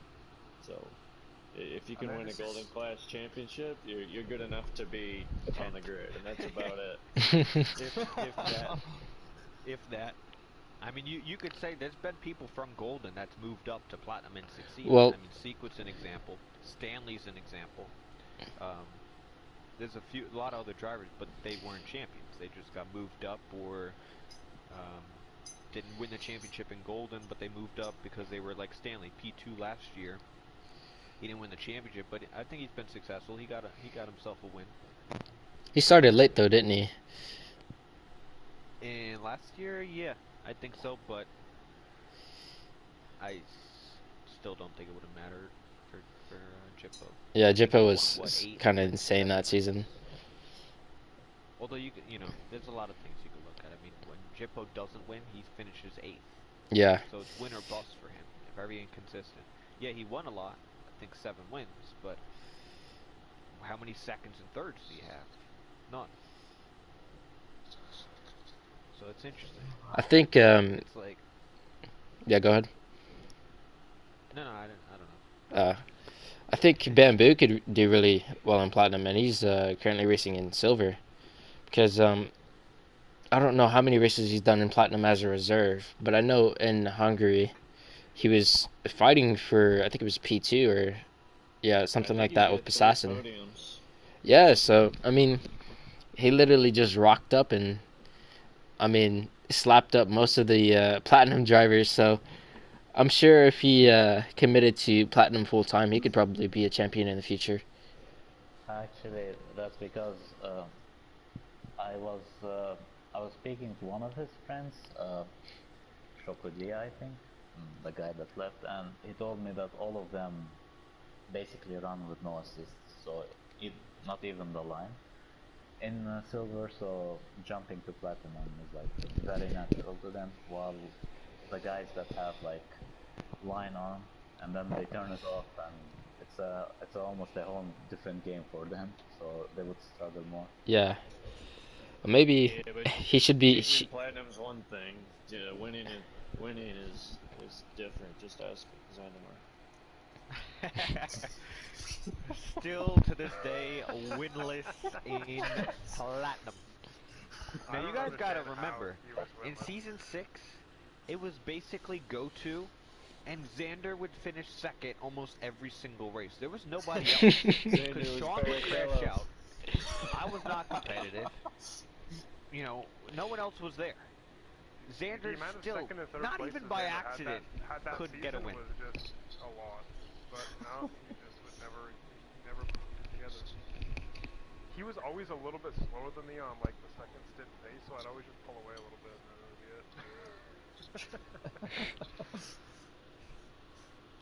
it. I mean, we also have a lot of. He's Barrichello. He's Massa. He was a little bit of a second driver. He'd always gave me a little bit of a preference, even though I didn't want him to. That's just because he knew. Yeah. Unlike a Bottas, he accepted the role. He's your current day Perez and current day Albon. Okay. He wasn't that bad. He wasn't an Albon bad. No, Xander was good. I mean, besides, let's say, take the champions out of it. I mean, there's a lot of guys that have won in Platinum that didn't win the championship, but they could even be in the conversation, like speed-wise, quick. Maybe not over the course of a season, but I mean, you have a lot of drivers that are also in that conversation. You know, there's a ton of them. So it's just cool to see, because we're at a point where we've had so many seasons that there's a lot of like history within it. There's been a lot of quick drivers, and for the most part, in each game, each grid there's been a driver that's been in like the top 2% of the game. Like we're not pulling these drivers from like, you know, we're 2000th on the time trial. Like no, we're hey, every single grid. Do you slug off people that are in that range? You know, we're not talking to Chatty Ducks. We're not talking about Chatty Ducks. We're not talking about the Xandamars. You know, each year we've had people. I mean, Taz, on your time trial, like, what are you, top 1-2%? Something like that. I don't really spend much time in time trial though. You looked at the leaderboard list. You could get a top 100 time trial time, can't you? At some tracks, yeah. If I put in enough time. What I'm talking about last season, I was doing that. I was going through the leaderboards, and we had 3 or 4 guys on the top 100. I think at Baku, I'm like, I think high 100 something. And I hate that track. Season, for pretty much the entirety of the league, we've had people in the top 100 on time trial within the league. Yeah. Period. Every single season. We have, now not every single driver. I mean, we have some drivers maybe in the 2000 leaderboard, but we, you know, we definitely have your heavy hitters, so to speak, towards the front on the top 100. Now it's the fact of how many can we get of that top 100 or as close to it as possible. I really hope next season. What'd you say? Like season 10, season 22. Oh, is that crazy? Absolute rocket. You know, I was really quick back in my day, you know? I was kidding. Jersey, where you been, man? Crazy, real quick. Give me your You've been top. listening. Give me your top four. Top four TCR Platinum Class champions. AURTY. I don't know. That you're aware of. You've raced a lot of them. Give me the top four I in don't know, order. I've only been around for 2 seasons. I only did 2 seasons. Don't feel pressured to say Yeah, but- Seafreeze just because he's here. You've raced Breezy, you've raced Seafreeze, you've raced Go-To Guy, you've raced Tasmanian, and you won a championship yourself. So that's a lot of Platinum Class championships right there. It would kind of have to be in that order because, like, I wasn't around long enough to see. Was it Go-To that won a championship? You said. Yeah, back what was And it? I don't really Season recall 6? how he did in season 9, which was my first season. So naturally, I'd have to say Breezy, Chris, myself, Taz. Dryling can name 4 because, like, that's all I've really like been around for. Well, that's the order I gave. All right. Oh wait, no. I put no. No, you got. No, you put Kersey like 5th. Yeah, I put- 4th. You put Taz ahead of Kersey. Okay, now you're Yeah, wild. I did do that. You did. So that was I put Taz ahead of you on raw pace, I think is what I said. You both won championships. You won against a stronger grid, but Taz I think is quick every week. I think it's hard to say really because season 10 was my first season, and like only a few months before that was when I just started league racing in general. So I would still say I'm getting a lot quicker season on season in different leagues and stuff. But of course that's all probably going to come to a halt pretty soon. But yeah. Within this party, we have 6 Platinum Class champion in the party, and plus 1 Golden championship. Yeah, forget that golden. We have 7 championships in the party. That's a pretty nice party, you know. We can say that Taz is definitely the GOAT at penalty points. He has like 17 in 2 seasons. You're right on that. I think you set a record, Taz, not only for the consecutive wins and maybe 8 wins next week. You were like the first driver and quickest driver to get to a race ban in your rookie season. Yeah. It's because I reset the track a billion I times. don't even think I have a damn penalty point ever. How did you get so many in one season? I know in season 10 I used reset the track a lot, and then I impeded. I remember I lost the podium at Singapore because I spun in the pits. Season 10 Mercedes team was like fucking Haas F1. Basically, yeah. But yeah, I remember at Singapore I spun on the pit entry and used reset the track, and then I cut across to enter the pits in front of Seafreeze, and I think I got 3 penalty points from that alone. So I ended up having 2 back of the grid penalties and 1 race ban that season. I legit, after that race, Taz, I watched. No, I'm kidding. But I pretty much I submitted everything. Like I really investigated I was so pissed. I don't know if I got damage or not. I don't remember the race. I don't know. I don't remember. What was that, last year? I don't remember. Yeah, I mean, but Taz this season felt like incomplete. His soul was not satisfied until he got You don't the remember race ban. Singapore, Chris? I know it rained, and I complained the whole race about the controllers. You finished like P17 and 18, and that's when Sequence said on stream that he should be in esports, and we were contemplating whether we were going to finish the season. He has it on stream. Legit, you could hear it through Taz's stream. Sequence like, look how damn good I am. He's like, I did a. No, who was he battling? I forgot. He was battling Sean, yeah. It was Sean, yeah. No, he did a over-under on him, and he got the traction. He's like, you don't got the traction like me did. Like I do. I'm like, yeah, you're on a controller.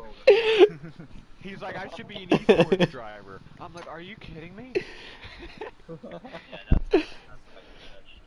I'm I'm not fucking with anybody. To be honest, it seems so far-fetched that Secret and Taz, you guys, like, I can't even picture you guys as teammates. Like, you guys were teammates last season. Yeah. If you asked me that, I don't even think you guys were. I don't think you were. I'm convinced you guys weren't teammates. Because, like, this season, I don't see you guys as teammates. You guys are, like, rivals. And, like, last season, you guys were teammates. So, to me, that's crazy. Yeah, I mean, I don't know. I think we kept it pretty clean, more clean than with Fike, because I obviously didn't punt Secret into a wall. But When the fuck did that happen? the TCR Grand Prix, went for an overtake and moved across. Well, Taz, you said that you wanted to win the GP back, so you'll have to take out one of them. There we go. There we go. But no, besides like a close moment where we nearly recreated Spain 2016 and punt, I think he gave me wing damage in USA season 10, which meant I was like super slow. From that point on, I don't think we had any incidents. So yeah, I mean, we didn't really have any this season either, besides Britain when he spun in front of me and just clapped my front wing. And Down the street, baby. I cannot explain to you how pissed I was about that. Like, yeah. Speaking of USA season 10, was there like some incident on the final lap? Oh yeah, Seafreeze and I tangled, and Seafreeze went into the wall. Then Machine was like laughing his ass off on the screen, like he couldn't hold it together. And you're lucky too, because I couldn't really submit you either. Because I knew you'd I don't know if you would, but you would have gotten a penalty, and then Kersey, that would have promoted Sequit, and then Kersey would have had to go to the finale for the championship. So I didn't submit you. But Secret ended up having a terrible race at Mexico anyways, and I mean, even though I'm friends with Secret, I mean, it was pretty clear to see that Kersey was quicker, like, all throughout the season. So in the end, I think the right guy won. Secret lost season 10 in Australia. Yeah. I was just gonna say, getting taken out by the safety car. With Taz, but I have not had 2 incidents with the safety car. One at Australia, getting hit by it, and then at Belgium this year, passing the safety car and then getting DQ'd. I've never seen Australia that was definitely like the turning point. I was too busy just taking out for one reason or another, like the first half of the season. Yeah, because that was a 26-point swing right there. Because he DNF'd. Actually, I think he got... Was it a DNF or a DSQ? It's probably both. Disqualified. Oh, yeah. And then you ended up getting the win in fastest lap. And I managed to clatter the wall like an idiot. I mean, I was out in clean air just doing whatever. And then on one lap, I was like, yeah, let me just go into the grass and smack the wall on the exit of the final corner. Throw away this P2. But, yeah. I was so confused by that incident in Australia when it happened. I remember that. I passed you. I had no idea what was going on. And then all of a sudden... I'm disappointed Chris never got a 1-2. No, we've never gotten a 1-2. Yep, did. We didn't? At Vietnam. Oh, we did. Yeah. No, we had 1 and 9. We had to. No, we didn't. You always finished No, third. we got a bunch of podiums. Towards the end, once I stopped being taken out and once my wheel stopped having a stroke. We got a 1-2 in Monaco, but I had a penalty, so my bad. Well, I would have had one at USA, but I got wrecked out by somebody. That wasn't a guarantee. I had good pace too. You pitted. You went. Yeah, I stuck with you the whole stint. Like, bring you along the whole stint. I'm like, all right, I'll just wait till he passes Taz. We'll get a 1-2. Boom into the wall, and then Blinn. Blinn, he can't hold his laughter, and he's like, he's the best with it too. He's the secret and crashed with the safety car. He's like, I cannot believe it. Secret just hit the safety car. I'm pretty sure Secret like didn't improve. pace-wise because in season 10 he was like a lot quicker than me, but this season like I can easily like compete with him, and even today, I mean, I'm racing at like what 4 a.m. in the morning, so my concentration is like around half.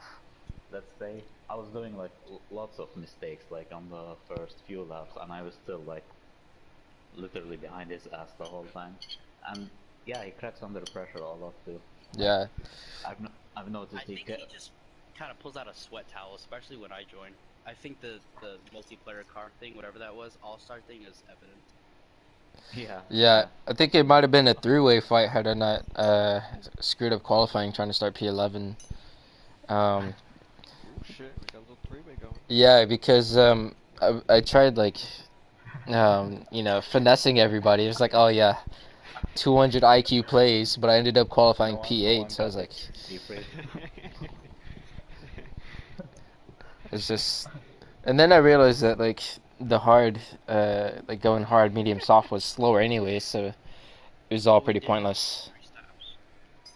Yeah, but reverse two-stop things, just it's literally not that. yeah, I ended up in a race long battle with just Jose and I think Snipper Pig because they pulled off a really good undercut on me, and it's pretty much impossible to pull out a DRS once they're in it. So. Tell me about it. I had a race earlier that week, almost had a stroke in third gear. Good God. What race was that?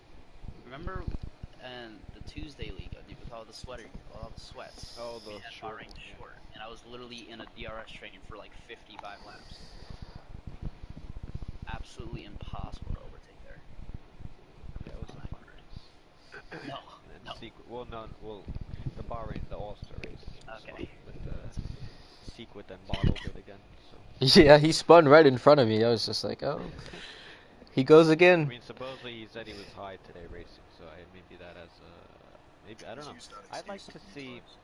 Yeah, you know what? I want to know how many he was high for when he won. I mean, I remember like all the time before racing, he'd be like, "Bro, I'm high as fuck, dude." He only won like 2 races last year. But like, I don't know. He said it like helps him focus or whatever. So like, I don't know. He won more than 2. He won a bunch of the first few races. He had 3. I think he was actually high in Singapore. So and he won that. So wait, did he win that? He was an esports driver. Yeah. No, me and him had the same amount of wins last year. Sequel 3. We both had 3. I don't know how many I had last year. I think he had to have at least 6 to win it. I think 6 and. Taz, you had 1. Yeah. I'll just have Go-To was winless. That was horrible. I had a good old on going that piece. He had a number 0. And Speedster, for $20, he got the 100%. To this day, I still don't understand how I won in Mexico. Hell, I remember watching back his stream, and it was just disgusting. Oh, and Sheeny Boy, he won the GP. So you had what? Sheeny Boy, Speedster, me, Secret, Taz. That's 6 different winners in 10. Yeah. Season 10. What do we have? 5 different in this one. Go to guy, myself, Assassin, Secret. Has anyone else won? Yeah, Stanley. So yeah, 5. But you gifted like most of them, Taz. So. Yeah. And you couldn't race at one of them, so. Yeah. I mean, like. Mine was definitely gifted by multiple people on multiple occasions. So. That's the race of the season, though. The GP was so fun. I'm so happy you won it too, Go-To. You can thank me for bringing out the safety car. That. I want the safety car. It almost fucked me. I went from P3 down to P7 because my team Daddy Stroll Racing had like an 8-second regular pit stop on me. I lost 3 points. I was in a better position before that. The safety car fucked my race because I crashed on the You took half the grid out. Good job. Yeah. Ozan was not a happy man after that one. Yeah, I watched your crash back. You must have had like no tire temperature or something because. No, I saw it. I called it. No, you had the overtake button on. Yeah. Oh. In the traction Yeah, but zone. that would I have been called it okay. right away. Cause you're That like, would have been yo, okay what? if I had a Yo, nightmare there's no tires. grip. There's no grip. Yeah, you have the overtake button on in like second and third gear. Sean had the same incident in China season 10. He also had like the overtake button on and he spun. I think I had that too when I hit old Nelsie boy out the way at China. I think I had the overtake button on and we were right off the You track. fucking threw that shit. Holy shit, And I fucking watched it. then he got Poor so kid. mad he left the lead, so I bullied him out the lead, Nelsie boy. Poor When did that kid. Oh my god. Or That Nelsie was baby, my bad. so funny. I haven't heard from him in months. In China. Holy shit. That was so funny. Then the funny thing is I still have it on my channel. he left the league and I asked him why. He's like, "Oh, I'm going to PC." But then he unfriended like everybody. He unfriended me. He unfriended everybody. Like, why are you leaving to go to PC and then unfriending everybody? Yeah. That guy, something's up on his end. Nelsie boy. Or Nelsie baby. It's interesting. I remember. Breezy too. He hit in the qualifying at China. He had to have had the. I don't know. Oh no, No, well, in that exit qualifying. curve is naturally pretty good. No, but he wrecked that with Fight at Bahrain. Yeah. On the Oh, yeah, curb. I that don't know if was- he had the overtake button on, but. No, that was just, I don't know, but they got tangled somehow. He I tangled remember most looking of them. behind me and they just like hugged into the wall. Yeah, I I mean, think I- he Blame it for Lane as well. he tried going around the outside on the curb, if I'm not mistaken, and Yeah. had a bit of a He moment. hit me twice. Hit Fike and Yeah. then went the other way into the wall. They were going down the street. I don't know what the fuck happened there. Yeah, they crashed. They crashed. That's what happened. Guys, I gotta go. Good race tonight. I will catch you later. Yep, good stuff, Jones. See you later. Yep. Good night.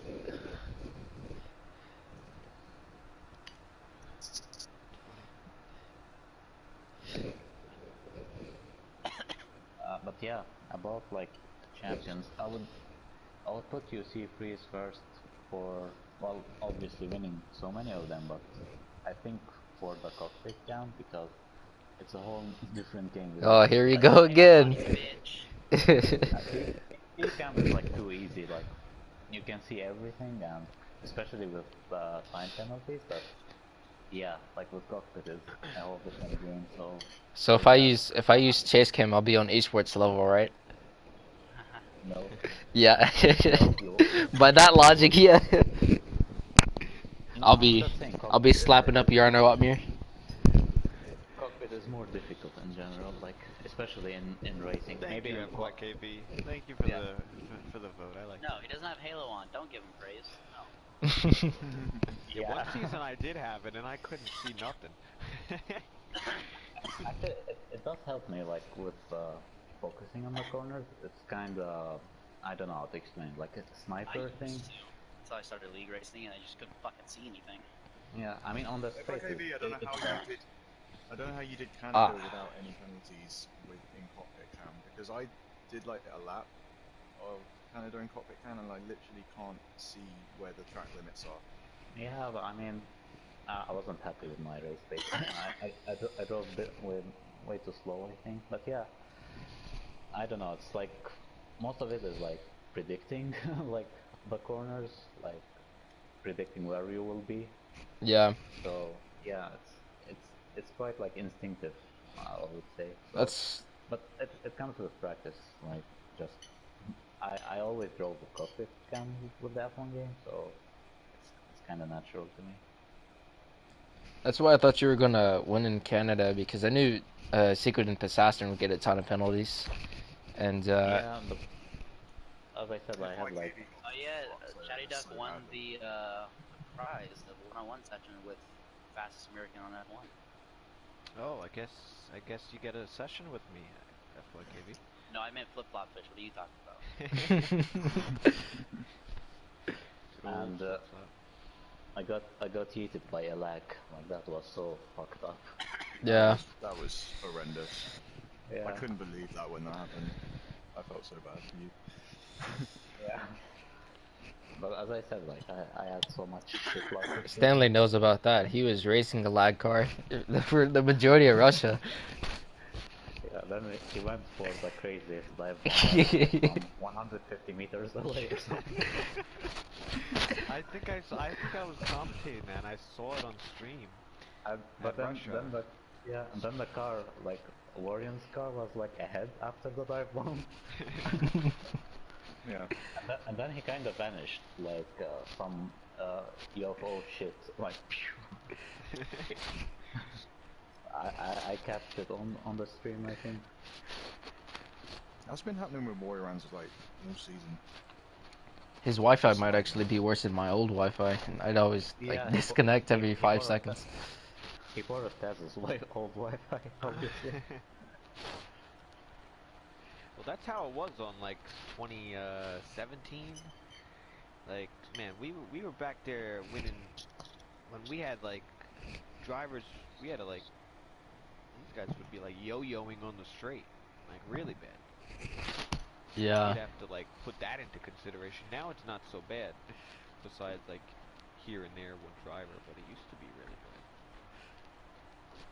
It's gotten a lot better. That and the side pod glitch. Yeah. Oh, And on was that in 17?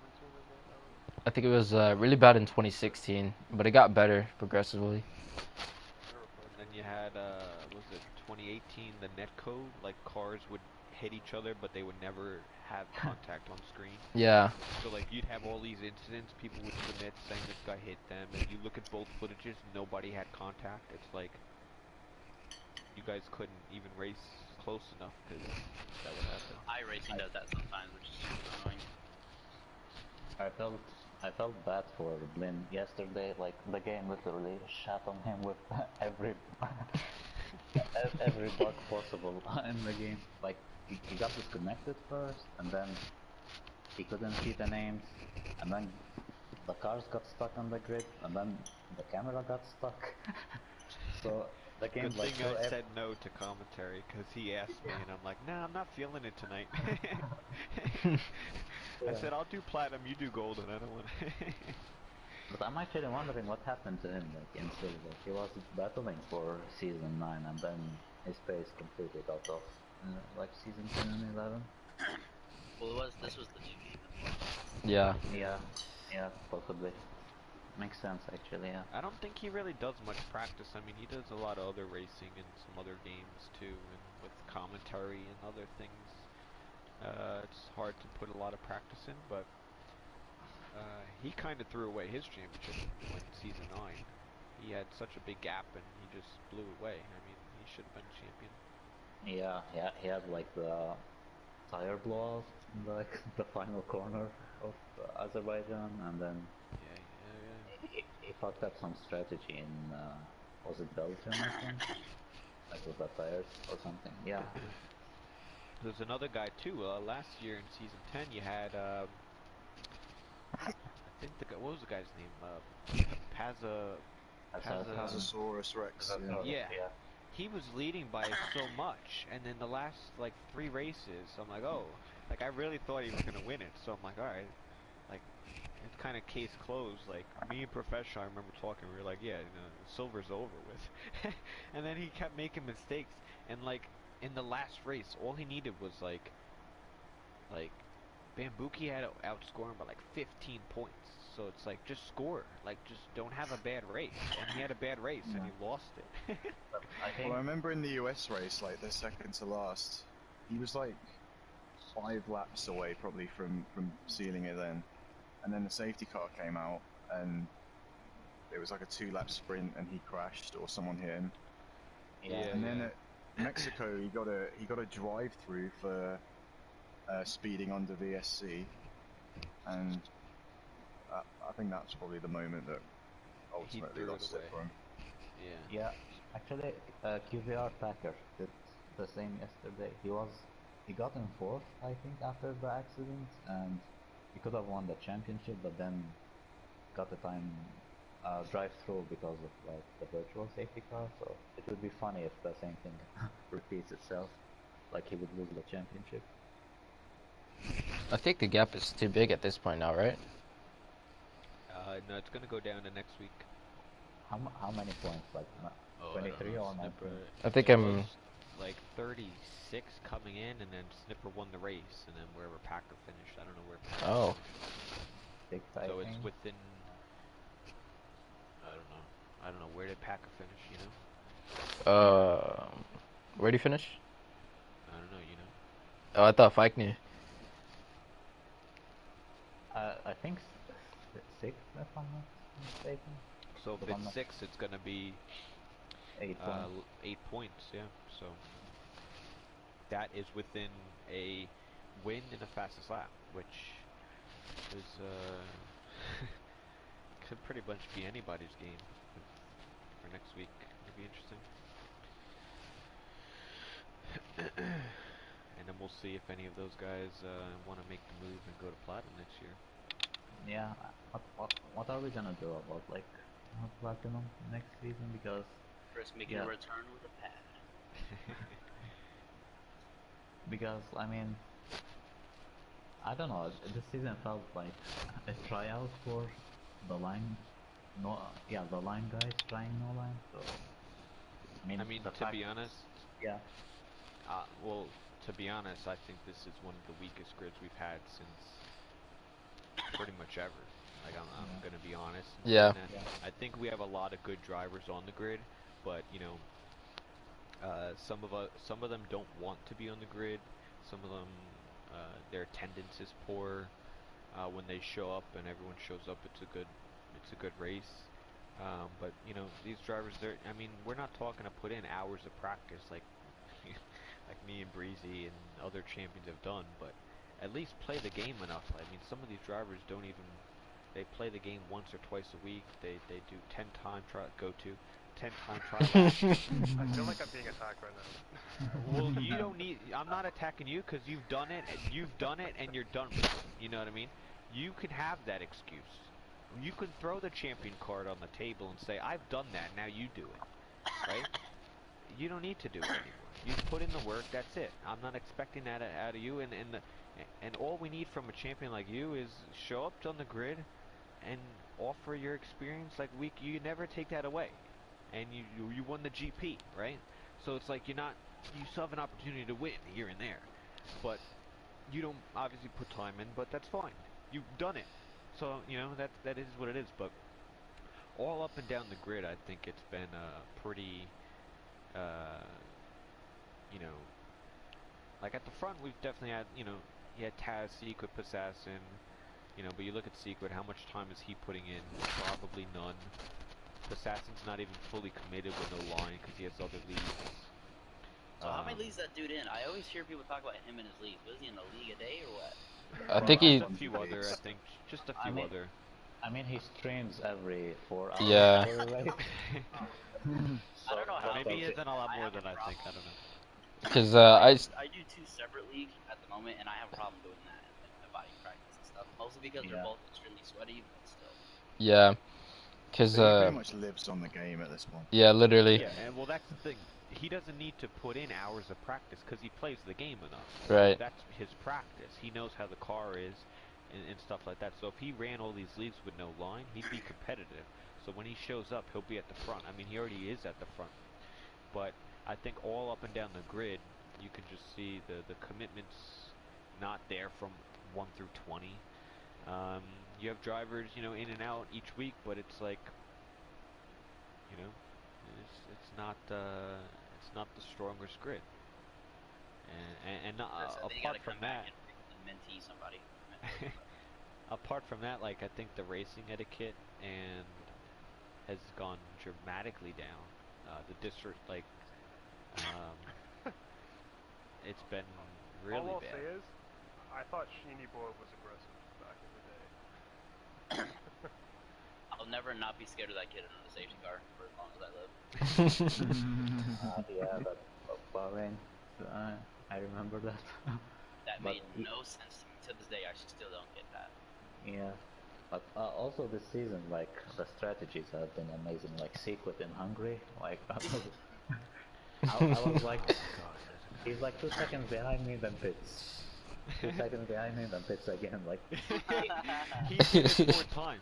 It's like, yeah, how is he gonna win the race if he's in the pit lane? Like, at some point you have to be in front. He and pitted 4 times. yeah. I mean, I started last and I still beat him. So that helped. Yeah, I don't know That- why. He just tried to pull a Hamilton against Verstappen 4 times, but it didn't work. Yeah, but it's definitely something we're gonna work on. That's something we are gonna put definite emphasis on, especially for Platinum. I think it's been all right, but it's definitely not where I want it to be. And with the other classes, I think, like you look at Golden, I think like 1 through 10, like the first half of the grid is quite good, but then the other half, I mean, they don't even know what they're doing. I mean, I watched yesterday. They're at USA. From P11 to P17 or whatever it is, they're all starting on soft tires. Yeah. It's like if you have any IQ on the game, you know the alternate strategy is the way to go. Why are you starting on the same tire that the guy in the first is starting? You're not back there by accident. You're back there because you're slow. So now you're gonna follow and do everything possible. You're gonna copy what the leaders are doing. TJ, holy shit. I love TJ, but I gotta throw him under the bus. I love TJ. Me and him talk, so don't say nothing bad about him. I love TJ. Except what you're He about goes, to say, so go ahead. Yeah. we had the lobby reset, so he started like P14, and me and Kersey, we were watching the race last night, and he had soft tires, and then the lobby glitched, and I'm like, you know what? I'm gonna go out of my way. I'm gonna help my boy TJ out. He's in the AlphaTauri. I gotta have them represent AlphaTauri nicely. I'll message him. As Jones has said in the grid, I put the announcement. I PM him. I'm like, yo, don't start on the soft tire. Pick the medium. Do the alternate strategy. Do medium to soft. Don't start on the soft. You can change that. Now the top 10 can't change it. Anyone below can change it. So I told him, don't start on the soft tire. He's like, all right, copy. 10 seconds later. What did he say? I gotta make sure it's right. Hold up. 10 seconds later, he messages me back. Hold up.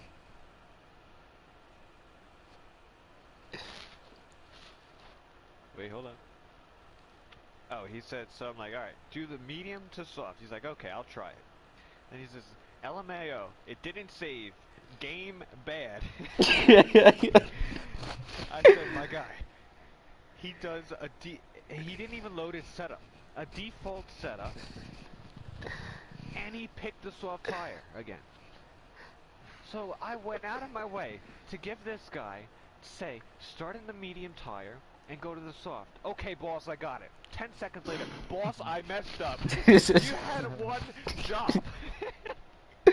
Is to pick the medium tire, and he picks the soft tire, and not only that, he picks the loaded setup. I mean, I can't help that. I can't help Was he the TV director at Monaco as well, who switched to Lance Stroll when there was the only battle on the track? To be honest, I wouldn't be surprised.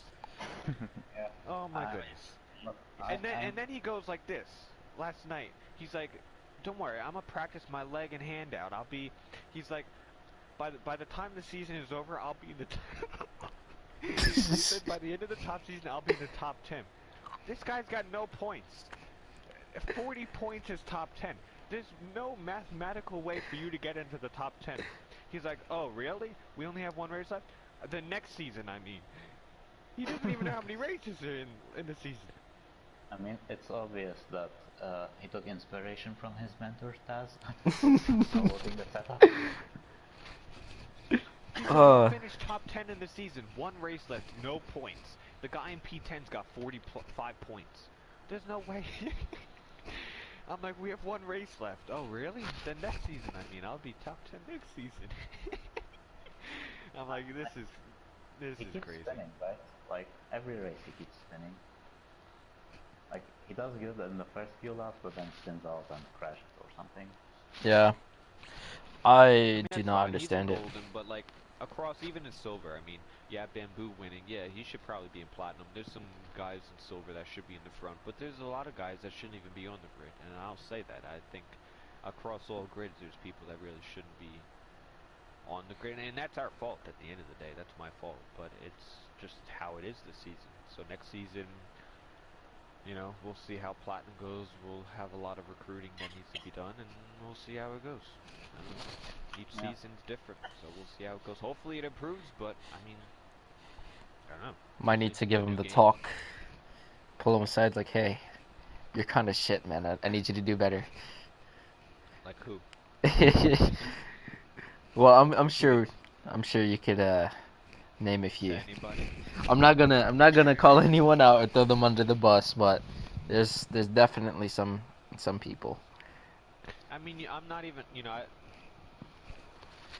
like if you look at like GT for example, and I love GT, and I'm not, you know, me and him, you know, that's GT, that's my guy. They don't harp on my teammate. Oh, I'm not. No, I'm not. But he's just an example, right? Of an example, like, yeah, he's a veteran of TCR. We know he's proven to be in the top 10, top 8 in platinum. He's gotten podiums before. He's had great races. Hell, I think he's even got a pole and you know, very close to win at some stage of race. He's been quick. He puts the time in and he's good in platinum. We know that. Coming into this season, he's done minimal practice. He's been busy with work, so that had obviously a big factor to it, which I'm sure a lot of people had reasons as to why they can't put the time in. But I mean, he hasn't been where he should be, right? I mean, I think that's a fair statement. I think GT, he expects more, and obviously some luck goes the wrong way. But in a shortened 12th race season, you know, when I think he's got P10, so he's got like 3 points on the year. That's well below standards for GT. To be fair to him, he did qualify quite well today. He just had a bad race. I think he was like top 5 in quality. You know, and I think a lot of it, what has to do with it, is the racing line, because I think he runs better with the line on, and it takes a lot of practice to do it without. But he's not playing the game every day. He's not putting in hours of practice. Because I know you know, if he put in hours of practice, he'd be a lot better.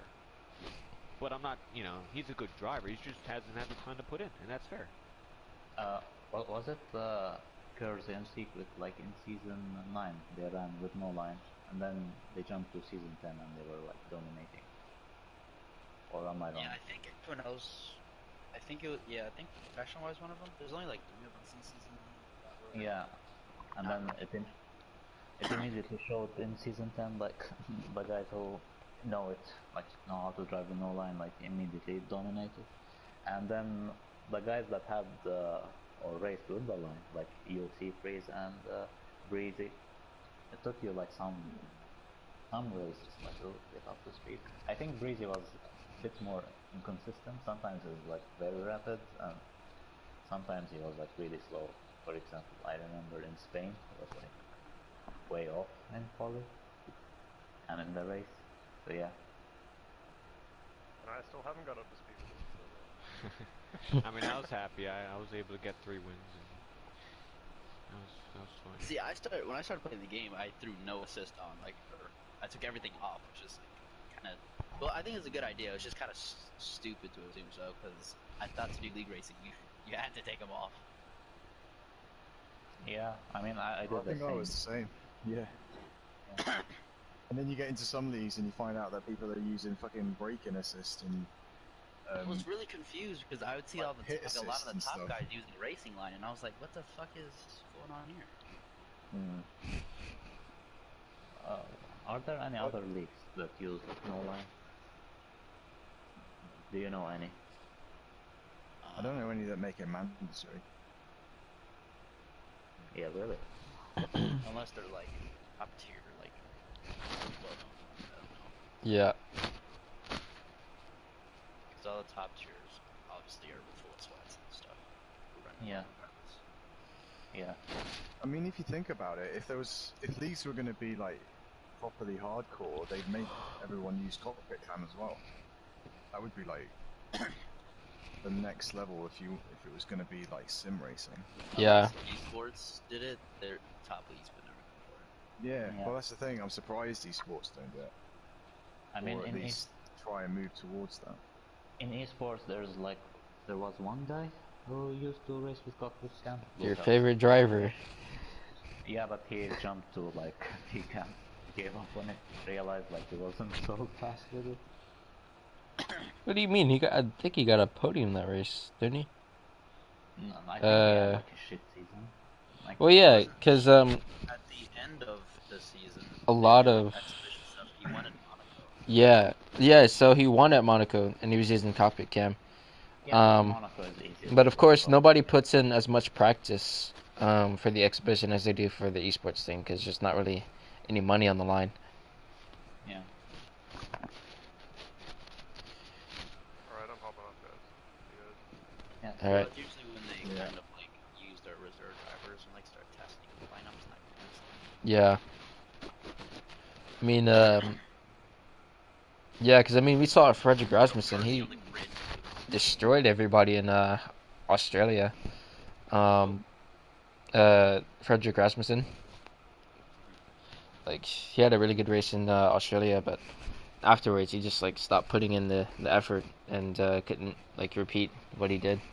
But he ended up finishing second in the season, so it's really just a matter of how much time they put in. I mean, those guys. Isn't he a professional? In, like, thousands of hours. Yeah, it's pretty ridiculous. I mean, surely they're all professionals, aren't they? Like, they're employed by the teams. Rightfully so, but like, I was going through some people on a grid that a lot of them are sweats, and they have well over like 12 to like 14, 1,500 hours played. That is ridiculous. Yeah, because like I don't even play this game regularly. Well, I mean I do for league racing, but besides that, I don't really play the game. Like I tend to play like GT Sport and WRC9, at least try to. And some ACC, but yeah, I mean, because I get bored with the F1 games really quickly. So I mean, I could not see myself like putting in like that amount of hours. Even if I had the talent, I'd probably just get sick of it. I've been meaning to like switch over to like racing or ACC or something, and I just kind of like never really got around to it. And after last season, I don't think I played for like 2 months. And then when I came back, I kind of like took it to another level, which doesn't really make sense, but I'll take it, I guess. Yeah. And so now I'm a little bit closer to the top guy, so I kind of see. I don't really care to go to esports. I just kind of want to see how close I can get, like the guys at the top. So that's kind of,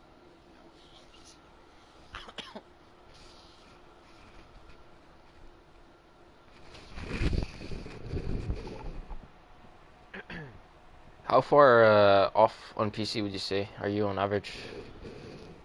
Are we talking like 1 lap pace? Yeah. Obviously it's track dependent, but I would say like like 4 tenths maybe. It's not that bad. You know, I'm much closer now. The grid, which is why I always need Chris there on Tuesdays, because Tuesdays it's nothing but. I'm definitely like one of the slowest ones on the grid, we'll put it that way. Yeah. Everyone else is either in esports or in the Challenger series. No in betweens. And then there's just me. So that's like, that's why I need Chris to help. That's why I was asking you last week too, because I need as much help as I can get on Tuesdays. Right. What time do you do those again? Like 2 p.m. you said? Yeah. Yeah, 2. Mm. But yeah, that I mean, is extremely sweaty. Yeah, I mean, it's a good idea though to have like such a high competition around you, because it will improve your level. Like, yeah, for sure. I think it has so far, because I've definitely been like outside of the points, qualifying well outside the top 10 and that kind of thing. But I think the last 2 or 3 I've qualified in the top 10 and finished in like the top 6. Nice. Yeah, I got a P5, P6. the last 2 weeks, so. And I've Yeah, never I mean, like raced on a grid that competitive, so I kind of figure that's the only way to get better too. At some point, I'll have to be on a grid where I'm just gonna get yeeted like every race Right. until something clicks.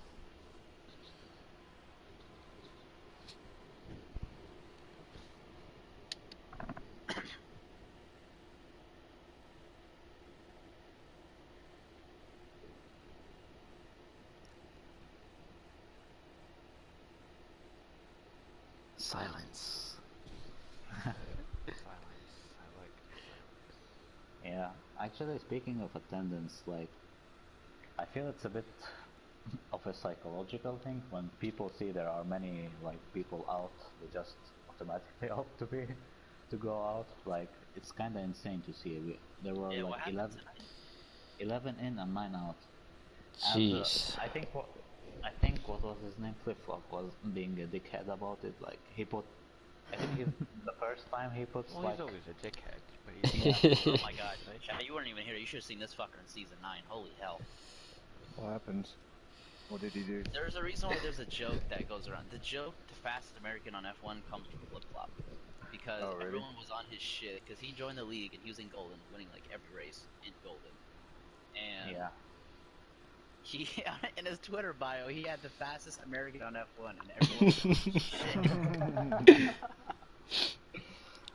Yeah, I did race with him in Golden, and then we jumped to Platinum, and I started beating his ass, and he wasn't happy about it.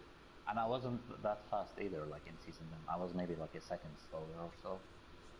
So, and he obviously pushed it out from this Yeah, season. he wasn't that good in season. He was halfway decent, but you would have thought this kid was in esports the way Yeah. his was. I'm He gonna had his go on my moments. Twitter bio and say I am the true fastest American on the F1 grid, and then at Flip Flop and say check my bio. Now there's just a weird things with people not showing today. Somebody had a birthday party. One driver. He's had problems with his eye. He hasn't been on like any computers or anything because he has. So how did he tell you that? Well, obviously he's been on, but racing is different. He raced Canada and then told me, "Oh, it's now my eye has had a problem. I don't know what the actual problem is." He sent a message with a bird. He emailed you, or he mailed you a letter. Hey Siri, message blah blah blah, and that's kind of maybe that's how it went. A few guys just probably didn't. Bambuki said he would show, but he's on the West Coast and he gets out of work at 5, which is when we start, and he had to stay late. He joined the lobby, but I guess he left. Maybe I don't know. Yeah, I think he got in too late. I decided to race at 8:32. Oh, I think he joined too late. Where's Bambuki in the world? I thought he was in France. Yeah, same. He's from France, but he lives in Canada on the West Coast. Oh, he's near me then. Vancouver, I think. Yeah, that's where I am. I just assumed all those guys were in France or like Quebec or something. I think they're all Canada now. Or no, Dorian was. I think he's in France, but I don't know. I don't really know. Warrian's the guy who lagged. He said I'm not showing because I lagged the guy's race out. So he's like I'm not showing. Yeah, murdered me. Jippo doesn't have fun anymore, so he doesn't want to show. Actually, I thought Chatty was in the UK. There was a guy who was supposed to reserve today, and he had unexpected passing in a family or friend, so he didn't show. So it's just a weird circumstances. Yes, today for sure. And then there's some people like I don't know. People like, what is this guy's excuse? This guy's sleeping at his mom's house tonight because she needed help yesterday, so he's not there. This guy like, oh, I can't make it for today. Blah blah blah. This guy. Flip-flop obviously is the fastest American. This guy said, I didn't learn the last track of the season without the line, so I won't join today because I didn't know it. So Yeah, I'm flip-flop as you said, like he's the fastest American, so this league is not on his level, obviously. So he's like, Yeah, I suppose so. yeah, I don't think but there's a Even whole lot though of he Americans didn't, in general who are like in top leagues in the first place.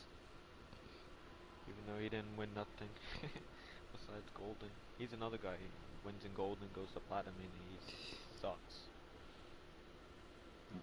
yeah, Chatty, I thought you lived in the UK. I only found out about that you're living in Canada, like literally the last race when they Yeah. were saying Canadian. So I thought there was another crazy person who stays up late to race. No. No, it's There's just no you, way. FYK. Yeah. There's no way Why I'd stay up you till really 1 or fucking 2 a.m. to race, man. Yeah, I'm racing like at 4 a.m. and I don't know. Lately I'm doing this mistake, like taking a small nap before the race, and it really fucks up my concentration. Like I took a nap today and went on time trial, and I forgot how to drive. I was like a second and a half slower. So, So and you that got a Red Bull obviously, up. yeah. But I Yeah. mean, it fucked up life. my You are in the Red Bull. Red Bull up. Yeah, yeah. No, I don't drink that shit like for. But like if you buy a wheel, you can feel like that all the time, being like a second and a half slower and not knowing how to get quicker. So Yeah, I Chatty, felt you for the get first there. half of You'd this be season. professional today. He was on the wall. I mean, Professionals on the wall. Mm-hmm. What do you do? He span it. I think he just lost it on his own. He was Oh, chasing GT. I mean, How did Secret get a 3-second time penalty on regular track limits? I think he took like the IndyCar line. Yeah, and got like the penalty. But yeah, I'm still quite pissed off about qualifying today. Like, I had, I don't know, 29.5 or even lower, but I kept. Yeah, my concentration was so off that like. All of you guys bottled 29. pole. Is Yeah, it 29 what? 29.8, I think. But Oh, we both had like, I don't know, 29.3. Yeah, I think it was Secret who got pole last season, right? 29.3, I think it was. Was it? Yeah, I no, it checked wasn't it. that low. It couldn't have been a 29.3. I think it was like a 29.8. Cause Check this thing. Kersey and we both screwed up our laps, and I think Secret had the cleanest one, so he got pole. Cause I remember I dropped a tenth and a half did practice for in USA turn race, one so I had alone. like other shit going on. So I was so happy I won in USA because I did not want to practice for Mexico, and I literally didn't. Yeah, I didn't really do much practice for USA, but I got a ton of practice for Mexico. But like I wasn't even intending to practice that much. It's just that I had 2 league races there back to back. So Yeah, we had the diarrhea from next. yeah, Like 3 races in like 1 week or so. it was pretty ridiculous. Never Yeah, want to do and that many laps around one track in a row again. Yeah, I really thought you went. I know Secret's on the pad and there's S's and stuff, which I don't think it's too bad. I think it's only because like I know I yourself felt slow when I first started doing this Turbo Sweat League on PC with all the top guys. I did like a 28.7, 28.8, and I was still gonna be like P13. Yeah. Some like McLaren esports driver did like a 28.3 or something absurd. Yeah, F1 esports guys are just yeah, ridiculous. you guys were like 29.8, so we didn't improve. Yeah. That was kind of shit. I mean, What was last year? season 10 was a 29.8, but pole and Yeah. golden was a 29.5. 5, yeah. What's I mean, this year? Broomhandle did a 29.8 in silver. Oh my. Outclassed by broom handle. That's something. Yeah, but what did Golden improve from year to year? Let me check. And did we? We didn't. We stayed the same. Yeah, no, we went slower, didn't we? I would imagine it'd be about the same, which is still kind It was up Well, I mean, if I hadn't had a back of the grid penalty, it definitely wouldn't have been a high 29, but It was a 29.8 or something like that. It was definitely point 0.8. I'll tell you, I mean, I only decided to do this because the reverse shot at USA is really OP, and I just kind of wanted to have fun with it. And I didn't realize like I said, I decided to race at 8:32, and so I got on and just put on like race fuel and was just doing laps around in qualifying. And then I realized like in the third sector, like I'm technically on a lap, so I slowed like way the fuck down. It was like 10 seconds off the pace, and still almost got in the top 10. And I was like, what the fuck is going on here? I was like That wasn't P11 good and I did today. like a 1:35. yeah, but I mean, I did like last week in another league. I did 29.8 on strict chronometering and with the kind of compromise setup. So I was pretty sure I would do like low 29 today, but yeah. all of you threw away your laps, pretty much. Yeah, I mean, I had like almost 3 tenths in the first sector, and in the second and third, there's maybe another 3-4 tenths. So yeah. Yeah. Golden class That's pole my race. in season 10 was a 29.8. So you guys are slower than Golden Class, and not only in season 11 but season 10. And let me see what Platinum was. Not Platinum. Silver. I wonder what's the fastest time that Platinum has. For USA? Not just across any race, fastest relative to like the top guys. What was Canada's pole lap? 107.8 from That Assassin. Where is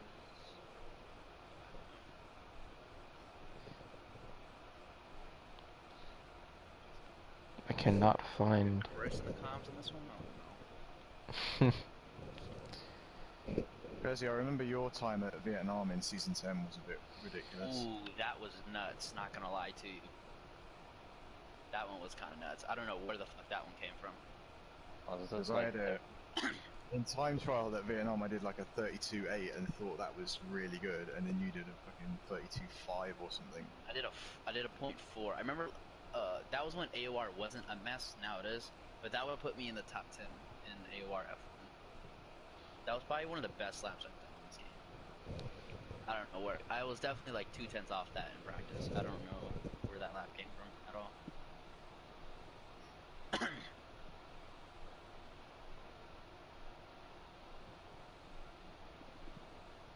Same thing just the other week. I had to race at Australia against these other sweats, and last time we were there, it was on regular. I think my pull up was like a high 18.7 or something, and I think last week I did like a 0.4, maybe a high 0.3. What track? Australia. Oh, okay.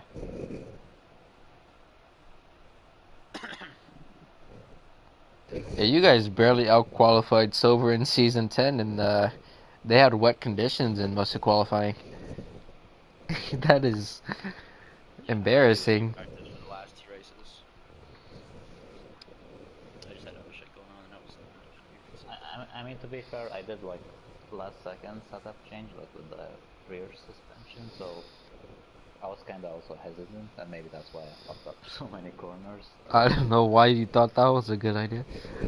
And because when we were practicing, like, I had it like 1.5, I think, and Yeah. it was, oh shit. 1.5 suspension? Yeah. It's around what track? USA, but I have like 4.7 wings, so it Yeah. kind of works. But I did it like, I changed it to 1.4 and it helped me out in the race, like the car was turning Yeah. a bit more. I was running 110 suspension, but my wings were 1.9, so it kind of compensates a little bit. Yeah, that's extremely low. But I mean, those 1.8s, 1.9s, I cannot do them on a controller. I Yeah. work them out like every corner. Because I knew it'd be tricky to get past in the DRS range, so. See, I don't think there would be one on with the way the grid is, because I was running. The setup was directly from Sweat League on PC that I do. Yeah. So that's when you're with people that are that quick and that close, I mean, it's nothing but your air, like the entire race. So I was running like 310, 210 or something like that. Mhm. Because it was just taken straight from there. Because yeah, something like lead up to something. I don't think you really have to worry about a DRS chain here. It makes sense in that case, but like, it's usually almost like opposite. You actually get a DRS chain because I have to run a lot more downforce than what I would typically use, just because it's so hard to keep up. Right. Especially in Actually, sector one. Oh my god. what happened actually with myself and Secret? Oh, Like, so he was on your inside, and I think you squeezed him off track slightly, and his front right made contact with your rear left, okay. going into the left-hander, and that caused his car to spin around slightly. Yeah, but I mean, out of nowhere, like there were like 2 cars, and I was like, yeah, I'm not gonna lift. Fuck it. Yeah. I don't know why you guys were fighting so hard, because you were only, wearing out your tires quicker and compromising your Well, strategy. I That's wanted not to. coming from Fight. That's coming from Seek with you, Chris. I don't know why I wanted Seek to just get. didn't let him go by and just stick with him. Yeah, I He mean, decides to come back at him. Yeah. That's I why, wanted like, to. I go ahead. wanted to like. I wanted to overtake Secret because not Secret. I mean, How's racing tonight? yeah. It's almost 7 a.m. Give me a break.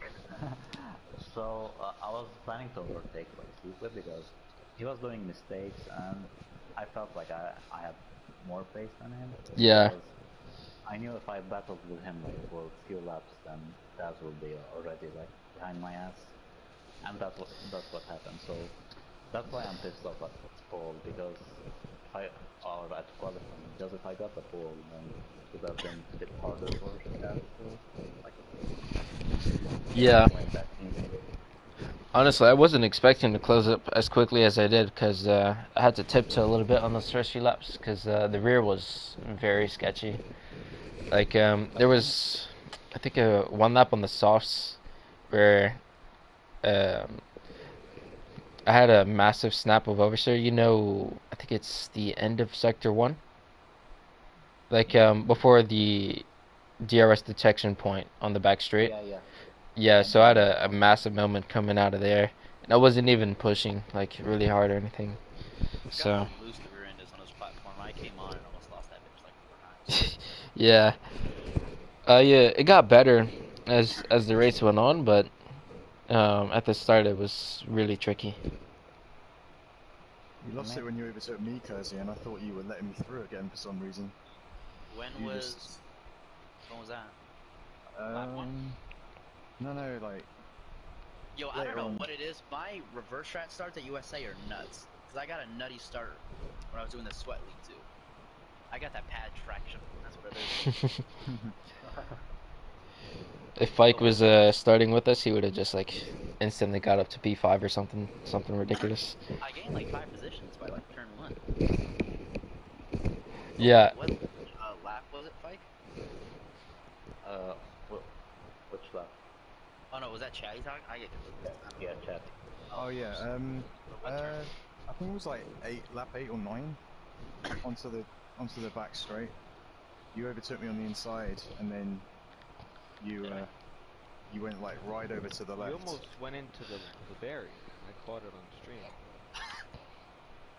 You almost like really. Lap 8 passing Chatty Duggan. That's what you want to catch on stream. I feel like I kind of remember. I think I just lost it. Yeah, on exit. Because you could have overtaken me before that, but you didn't because I guess you wanted DRS. And then on the straight you did that, and I was like, is he like fucking with me or something? And Chad had like post trauma from Brazil, so when he was overtaking me, like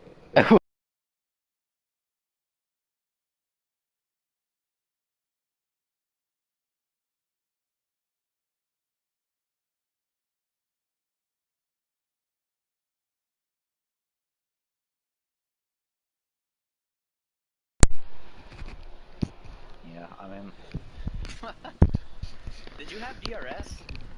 No, did you? No, I didn't. Oh.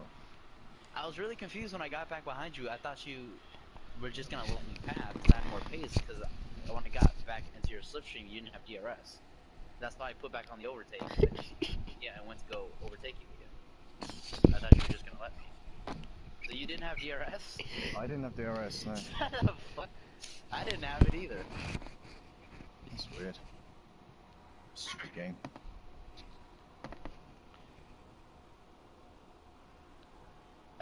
I wonder if there's something with the white lines. Sometimes I feel like there's almost like 2 detection points. Sometimes I get confused which is which.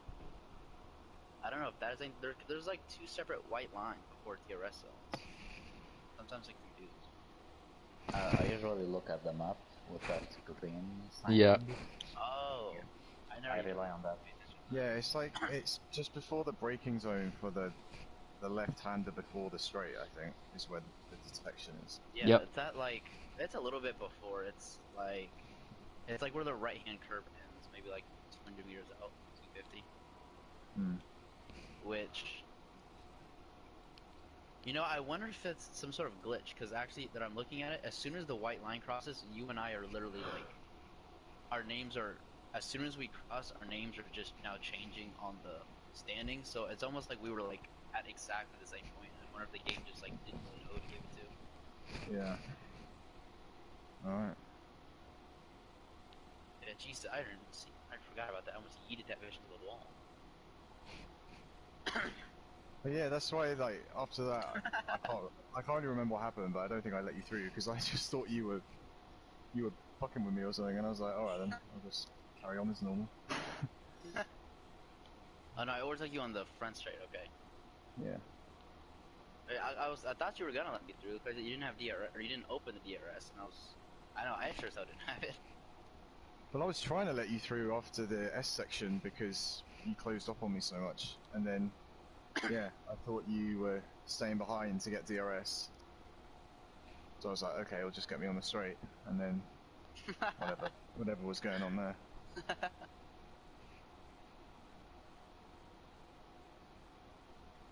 I was actually thinking to start on mediums, but I did the practice and I tried like one practice lap on the mediums, and I had a spin in that like Turkey section, but the opposite way around, like the three Yeah. right-handers. The 3 apexes, yeah. Yeah, so I was like, yeah, fuck no. But in hindsight, it probably, well, not probably, clearly it was the faster strategy. Oh yeah, I mean, like, the I don't know first why lap. Secret 10 went on laps hard. on the... It's Oh, because He did that last he pitted season, too. early. He pitted early because he got damaged, I think, from the FYKV hit. Yeah, probably. Because he pitted after What that. happened between you guys? What happened? I have no idea. Like, all I know is I got sandwiched, and I said like, I won't slow down for any. yeah. What lap was that? Uh, I want to say 7? 6 or 7. Yeah, I'm not sure.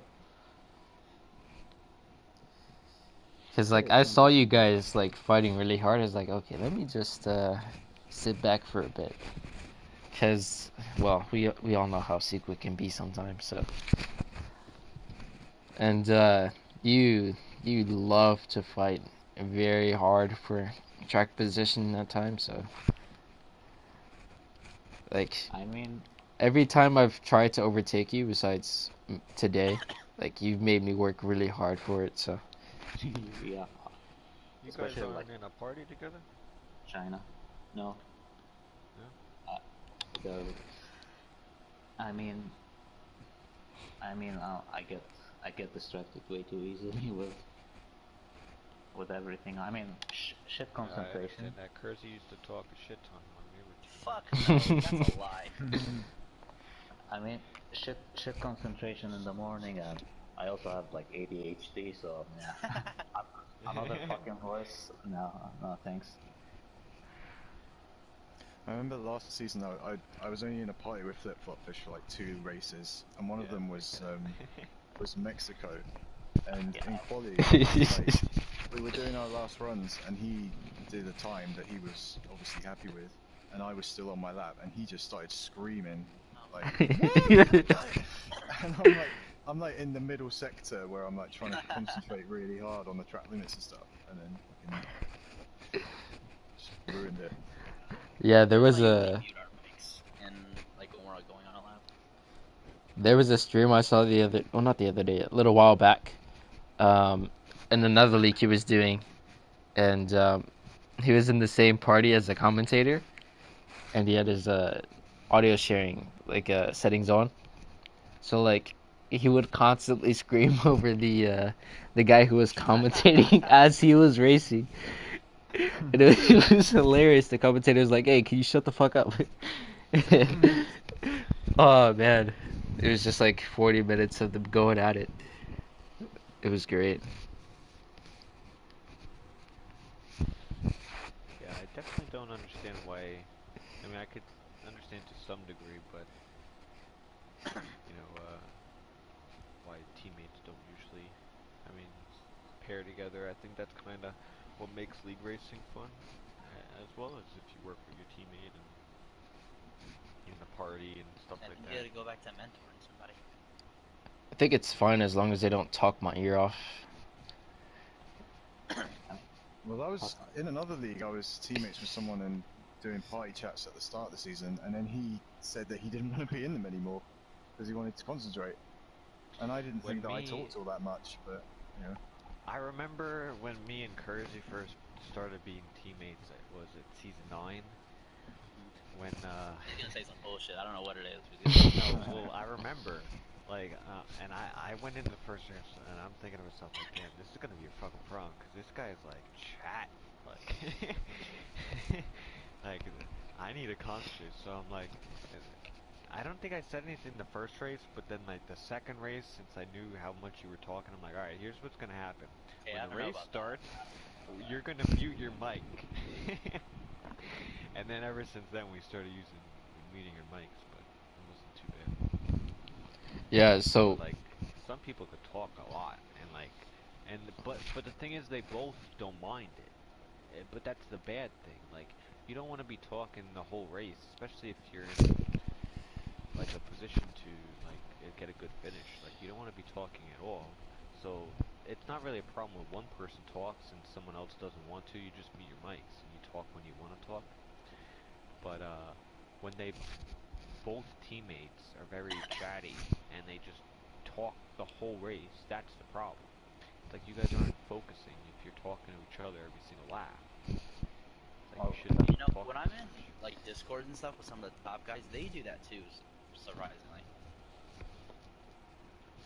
Yeah, I mean, I used to be, when I was with Talon, we didn't say one word the whole race. All I would say is, when are you pitting? And then he'd be like, blah, blah, blah. And then that's it. We muted our mics.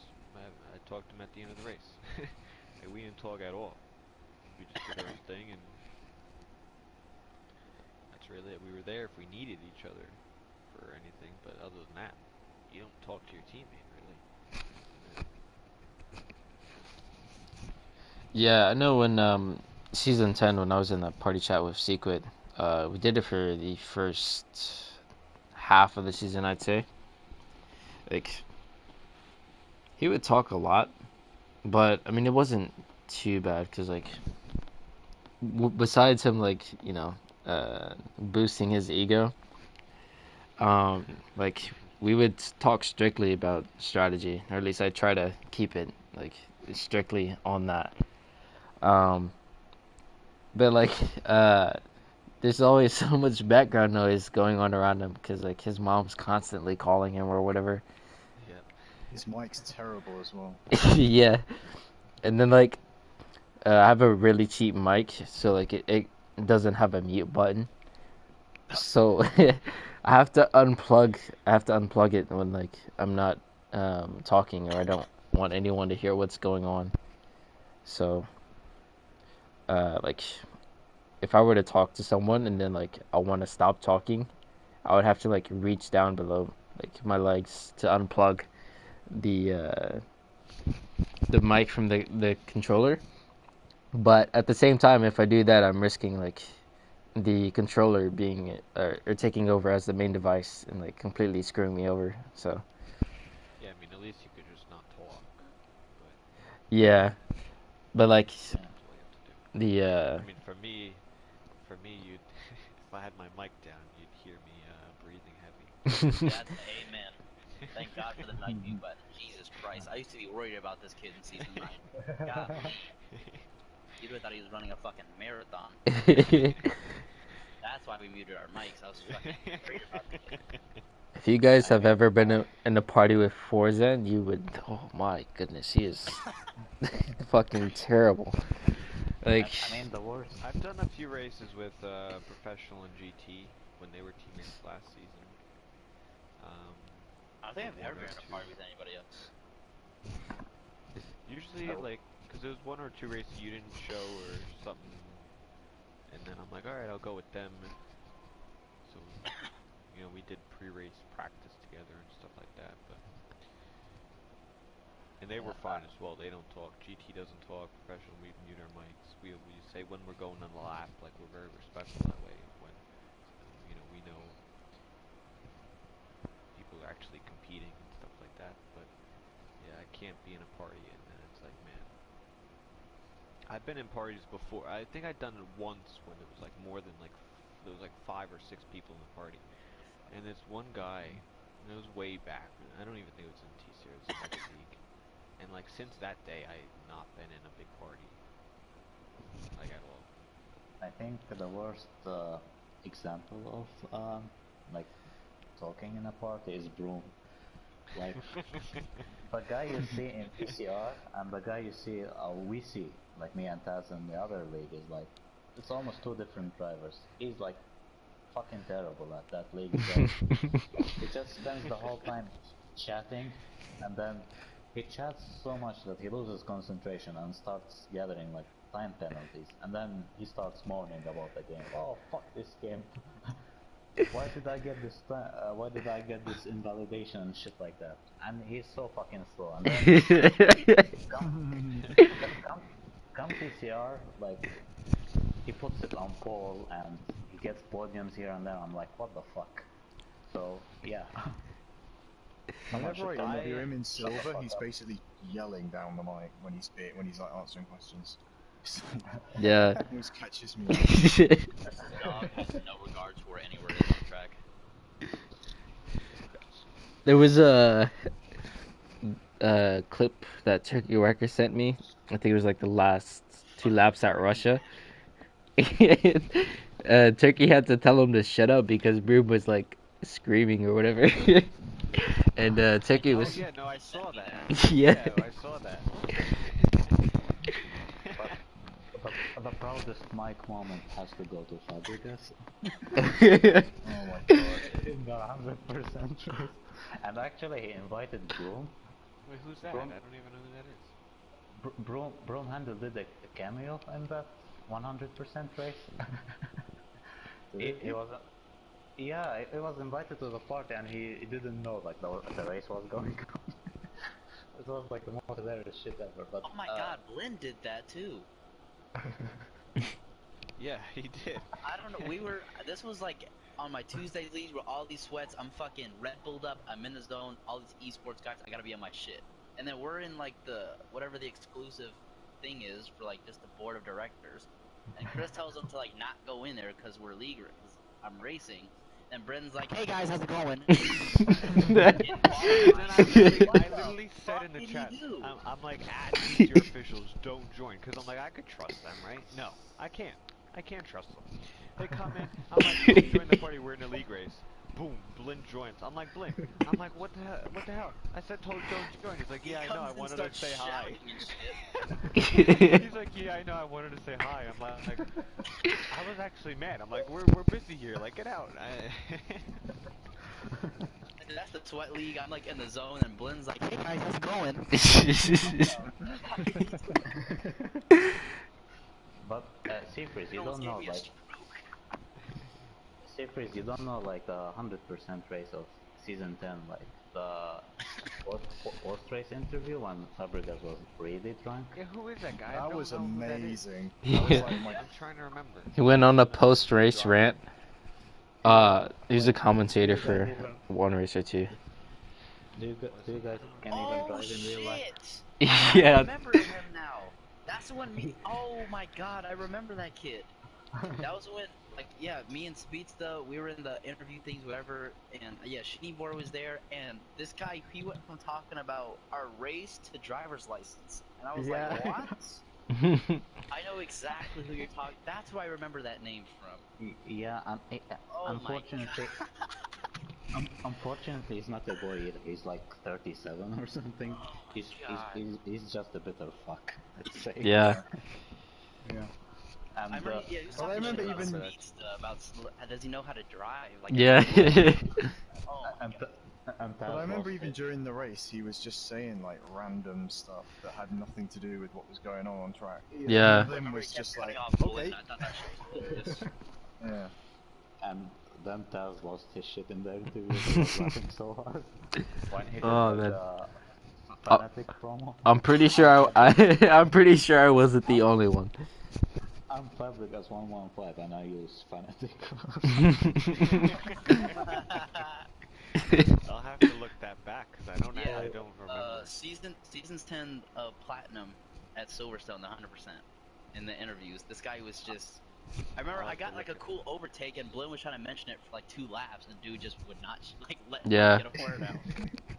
Yeah. That's what I remember. Holy I shit, that didn't was watch so the fun. race because the game decided. No, to you put watched the me- race, all right. You watched it for sure. The game decided to put me in the wall at 200.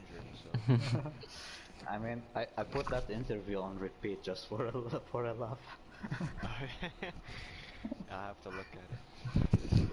Yeah, that was Yeah, like I don't the know. Yeah, that kid. Oh my god, he was just going on and on. I remember we were talking about something about speeds. Does he know how to drive? Like, does he have a driver's license? Yeah. in real life.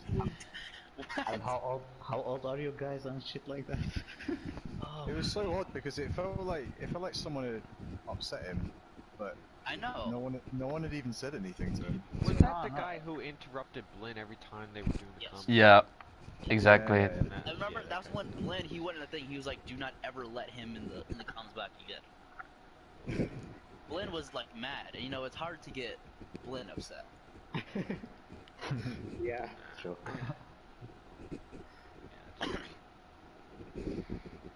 I knew that name sounded so familiar. I thought he was like in Golden Class or something. But now I remember those interviews. Holy hell, that was so funny. Yeah. But him and Broom made a Discord that was like for commentators. Yeah. And that guy Fabregas, he used to like get into so many fucking arguments with people on Yeah. Discord. So ridiculous. Yeah. I don't know why. Like, so last season in season 9, I was always horrible over 1 lap pace. I was like 3/4 off my PV every single time. Every race I just fucking potato my lap. So I was really happy with season 10 that I got like I think close to like double-digit poles, and I was actually putting together laps. And I'd get hype after I put together a lap, and I'd feel bad when I start swearing, and then Blinn's gotta edit out fucking 7 bleeps in 1 hot lap. At the end of the thing, when they would upload like single upload the pole lap or whatever, and then Blinn's having to put in like 7 bleeps. I'm like, Blinn, I'm sorry. I apologize. Yeah, but I've done that for C3s this year when I've crashed and like You put in the highlight. had my yeah. onboard. Wait, the Azerbaijan one, right? Azerbaijan. Let me know. Well, we could pick a few. We could do There was Azerbaijan. 2 we at could do Azerbaijan, Brazil. there was 1 at Brazil. But Season 9, Azerbaijan, Baku. And the loud noise subtitle. Season 9, Dude, Baku what happened? is Did you not slam something your? to be proud of. Did you slam your desk, Chatty? Or I'm just slapping my wheels.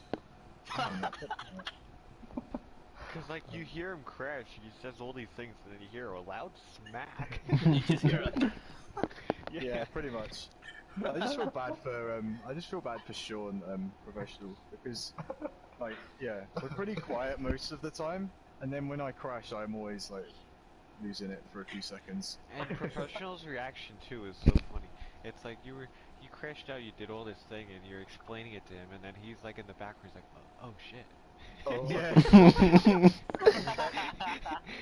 That's he's tight. like, he's like, oh when I shit, saw really, dude? yeah. And when I saw FYKV's thing in Canada, and I was telling him what happened. Yeah, And then he just really quietly goes under his breath. You almost feel like he doesn't give a fuck about anything. Yeah. Like, you know, like fuck everyone.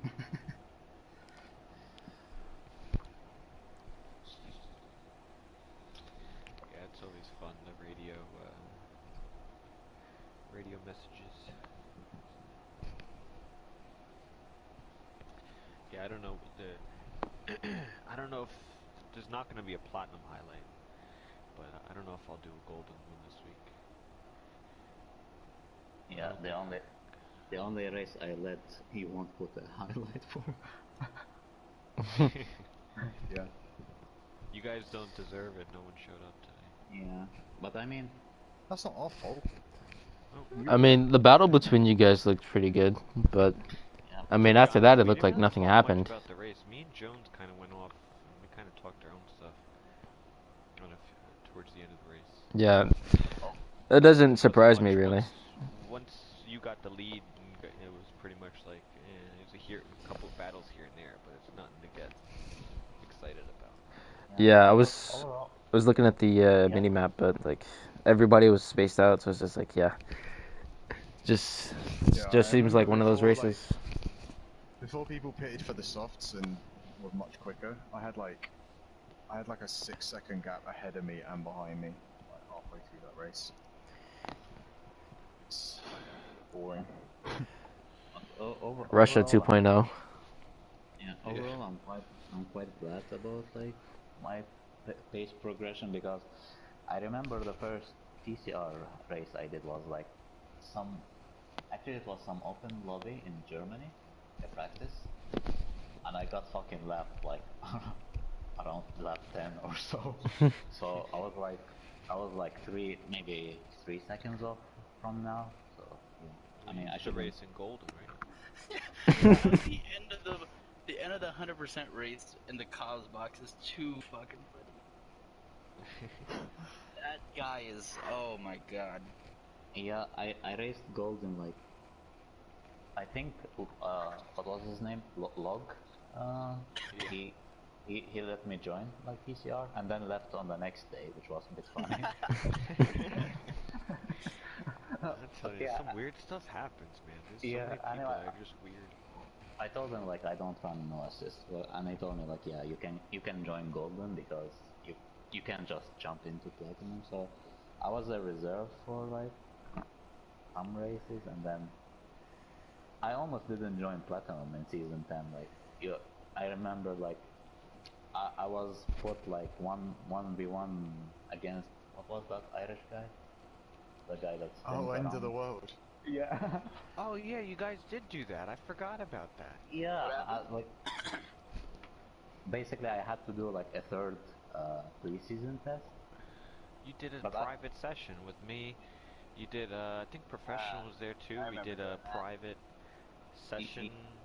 No, it was only. They did like a 25% race. Yeah, it was on pre-season. We did 5 lappers, and me and Chris collided at turn 1. So. But I remember I only did it with Enda, like alone. But yeah, but back then I was like, oh my god, that man went backwards into the pits. Yeah, and then End of the World didn't get the spot, and that's when Deathwish got all mad. So then he left. Yeah. To give End of the World the spot. Then. And we all know how that turned out. Yeah, but I was like a second.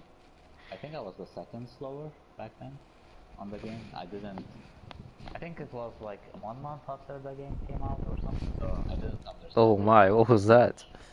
Sorry, when the winds. Yeah. I went in front of my air to lower the I thought Forza was in the party. Yeah, I think when F1 2020 came out, I only started playing like regularly maybe after 3 weeks or so. So I was still quite slow back then. So it's kind of funny to see, like, I was about to get yeeted from season 10. I'm excited for, well, I'm excited for every season, but yeah, next season's gonna, this season was definitely different. Next season will be even more different. Yeah. But we'll see how the grid goes. But we're gonna work on getting the grid up to par again. It's gonna take a little while, I think, before it gets back to where it really should be. But we should bring Double A back. Yeah. I would say But, we'll get there.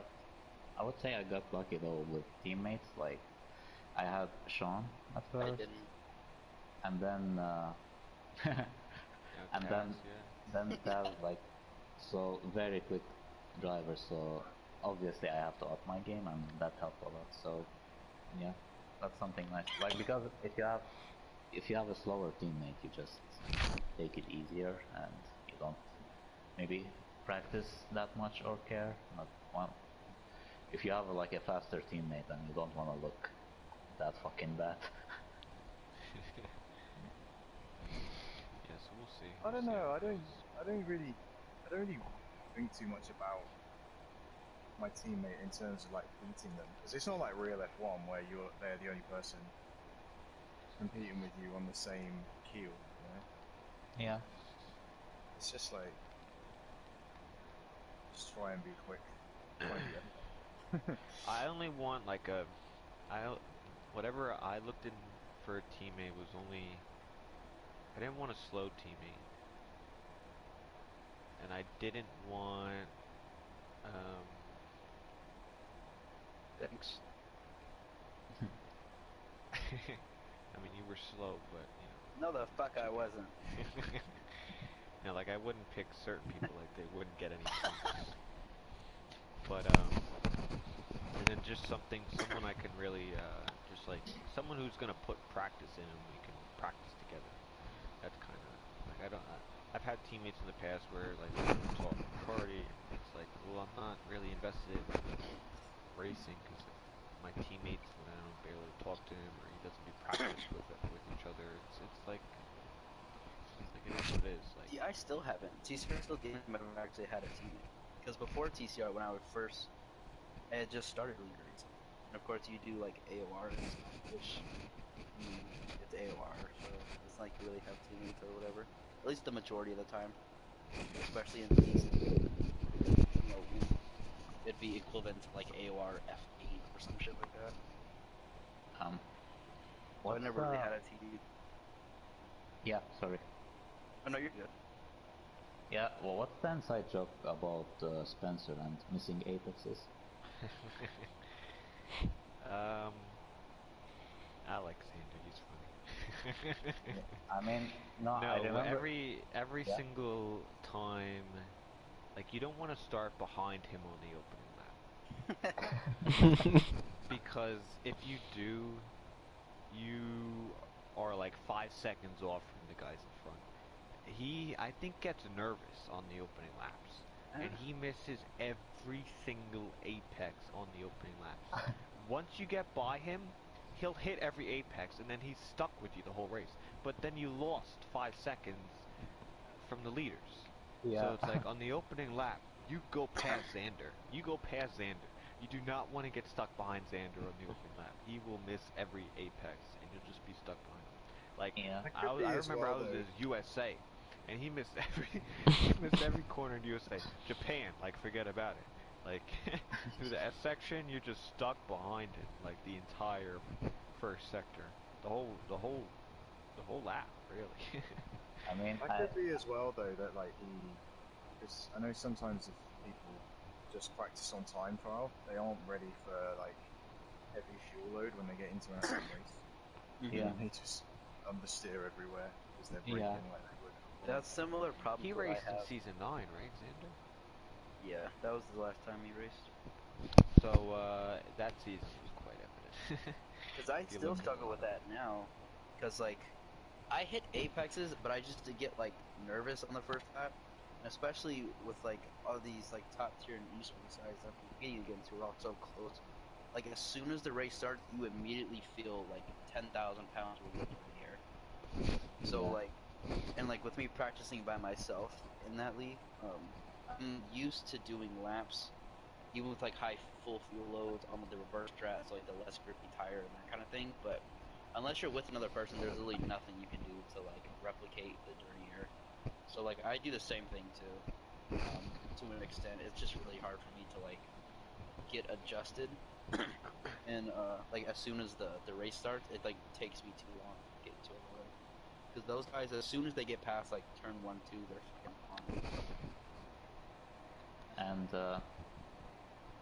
Seafree, did you actually recommend Sean, like recommend me for Sean to be teammates? Because he messaged me and said like, do you wanna drive the Ferrari? No, the other Sean. Who? Oh. Sean, like the Ferrari. Oh, I don't know how. Is it Sean? His name? It is Sean, but I call him Sheeny Boy because he's young. So yeah. That's what we used to call him, Sheeny Boy. Anyway, he messaged me about. What you yeah, because Sean is professional. yeah, he messaged me like. He messaged me about like to be teammates like with the Ferrari, and I said like, yeah, why not? But then I think I did my first practice with the car, and I immediately regretted that because the camera, not the camera, the mirror mounts in cockpit cam in the Ferrari are so terrible. They kind of block, they block the sight of the apex, so that's why I remembered Spencer and that choke. Like I was missing, every race I was missing like half of the apexes because of that. And with the Red Bull it's like a lot better, like the visibility. But yeah, I don't really remember if I don't know if he picked a teammate in season 10, but Sheeny Boy? To me, yeah, I don't remember. Who was his teammate? No, it was myself. Yeah. No, I don't remember the order. I don't.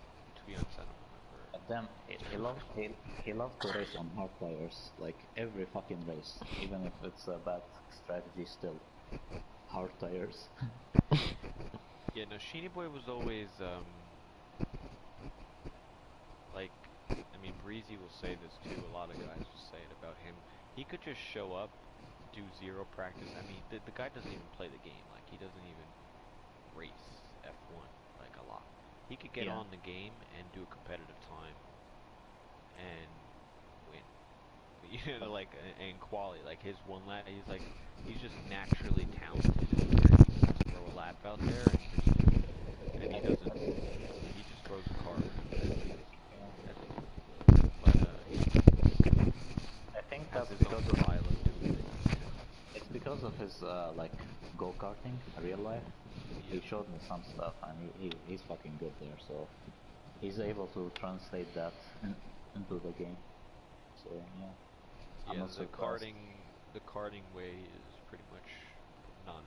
Like push every single lap type mentality. Because in karting it's so close, and you know you're looking for all the lap times, so you can't afford to get in a race pace rhythm because you don't need to be. So that's kind of his mentality. We used to have a lot of guys that did go karting. I don't really know about now. I think it's just more your the last few years just gamers joined. fake race fans, I guess. Back in the day, you'd have almost every single. You have like pretty much half the grid would be karting guys. You're starting to sound like Fabregas now. Well, I don't. Why? Oh, with the driver's license. Yeah. You know, we all have driver's license. You know, nowadays people come in they don't have a driver's license. You just like shout at that in the middle of Blinn talking. I just watched it a couple minutes ago. Blinn's like, "Alright, guys, we're gonna close out. Do you guys even drive?" Like, what? They're on the flight, and it's like, what? Are you even old enough to drive? And Sweets is like, yeah, I have a license.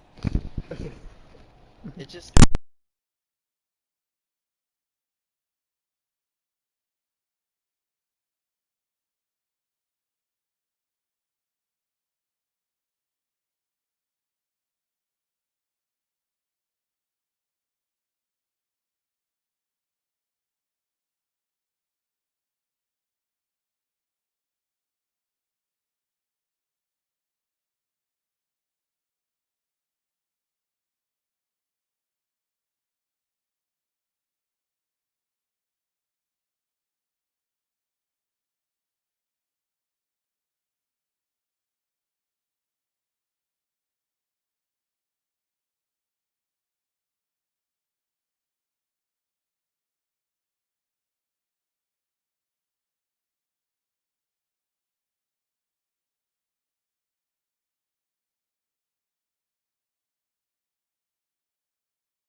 Live. My mic was just muted.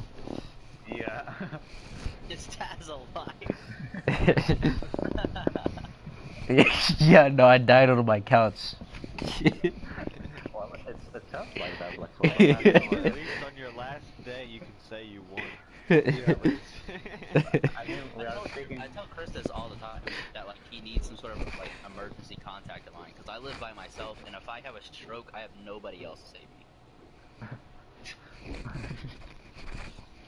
And like me and Chris are in a Discord, 2 options for him not to have like my local hospital's number or like my mom or something.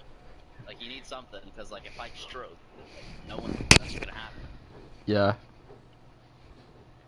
I'll need Chrissy your emergency contact. Taz, I'll take yours too.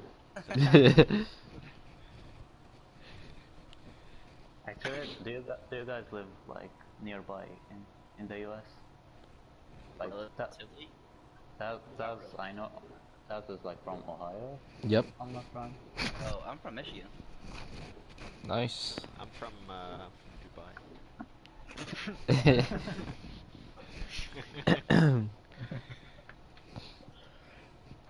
Dubai. Steve Reeves, have you met anyone from this league, like, in real life? Yeah.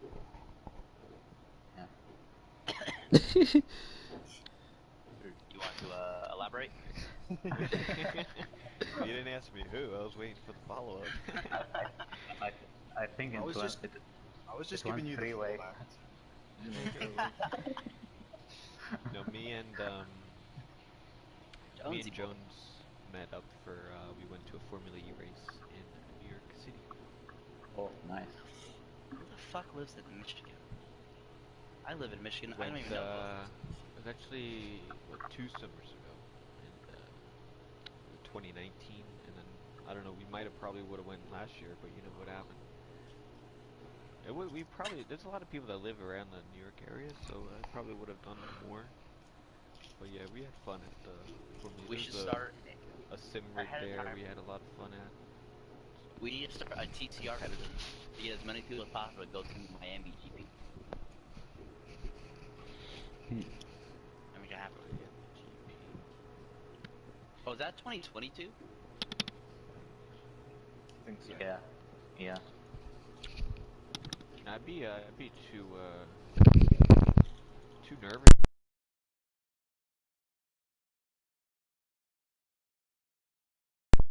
That's a laugh of yes. That's what was planned. That's why Chatty's asking.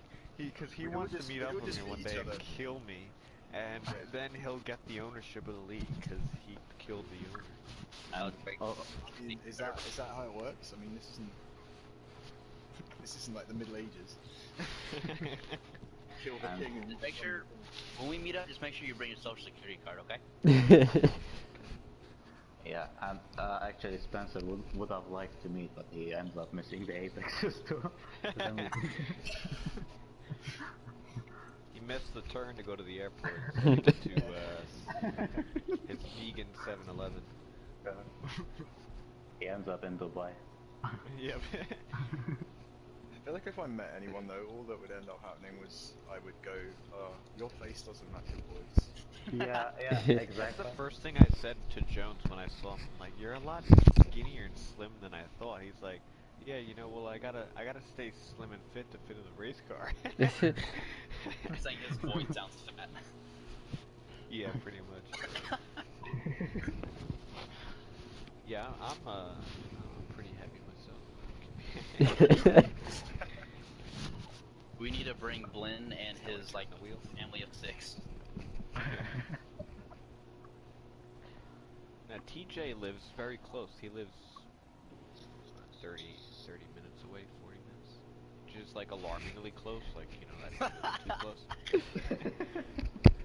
Especially for a guy who forgot to load his setup and picked the wrong tire.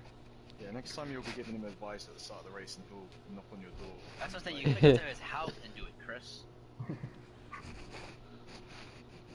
I'm gonna have to gather all the information, and then I think this off season I'll you know, maybe make a visit, say what happened in USA. Talk to me about USA. So, TJ. Blame this decision to me. You know, I think down the line I'd meet some more people, but it's just never What the happened. America's TV. I also don't like to go through the city, because it's a nightmare to trying to drive through it. So that's why I like wouldn't the really city. go too far.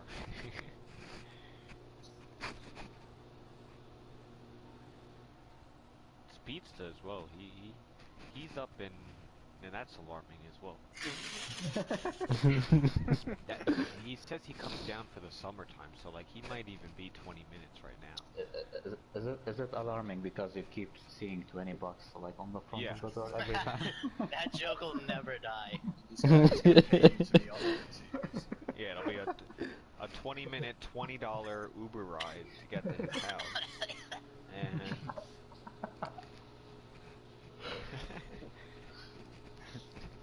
he's very close. If he's saying where he's saying he is, so it's alarming. Who did he message? Was it like Enda? To be honest, if Speedsa came and messaged me, I probably would have talked to him, but I'm not going to be the first to reach out to him, obviously. But Yeah, you're right. yeah, he's just, that's how he is. That's how he is. He's always that is what it is. Who's the new guy? No, well, old new guy, like that joined recently. That trunk guy. No. Yeah, trunk is horrible, but Do I have to do the talk with him? Yes. Old new guy. yeah. What was his He name? got a point. Didn't get a point. I think it was No, 13th. The guy that Was joined he? like literally yesterday. Let me see his, Yesterday. let me see his tag name. Oh, Psycho. Yeah. Psycho Sim. Yeah, no, he actually raced in the first year Superclass. I said earlier. Season 5. Did like season 5 through 7. He was in Platinum. He had a few podiums here and there. He's more of a midfield guy, but like I said, like that's when you had a lot of like me, Breezy, Sander. It was a pretty good grid when he was always on grid. So I don't know if he raced today. I doubt I don't know if he'll race next week or in the future, but it'll be mid, probably mid pack, maybe a little higher based on the grid. But I'm gonna work pretty hard to make sure the grid is good. See how Damn. state of FYKB, we're gonna be out of a drive. Hire a load of fucking esports guys. sign them through some $20 contract. Well, I mean, We'll get them on the grid. I think I guaranteed to talk to him. Like, I cannot believe that I have to say that with my shit luck, but yeah, I think I did that, so... At the end of the day, I mean, there's some drivers that should be, like for example, like Meb is quite quick, but hasn't been showing. Oh, yeah. Yeah. I don't know. I messaged like he just kind of like not showing up. Forgot And about stuff. that. So for like next season, if he wanted to be full time, he's gonna be like, no. You could start as reserve. So Yeah. that's why our attendance is so bad, really, because you have people hogging a full time seat. Not that we have people to fill it, but it's a problem we've had with Platinum.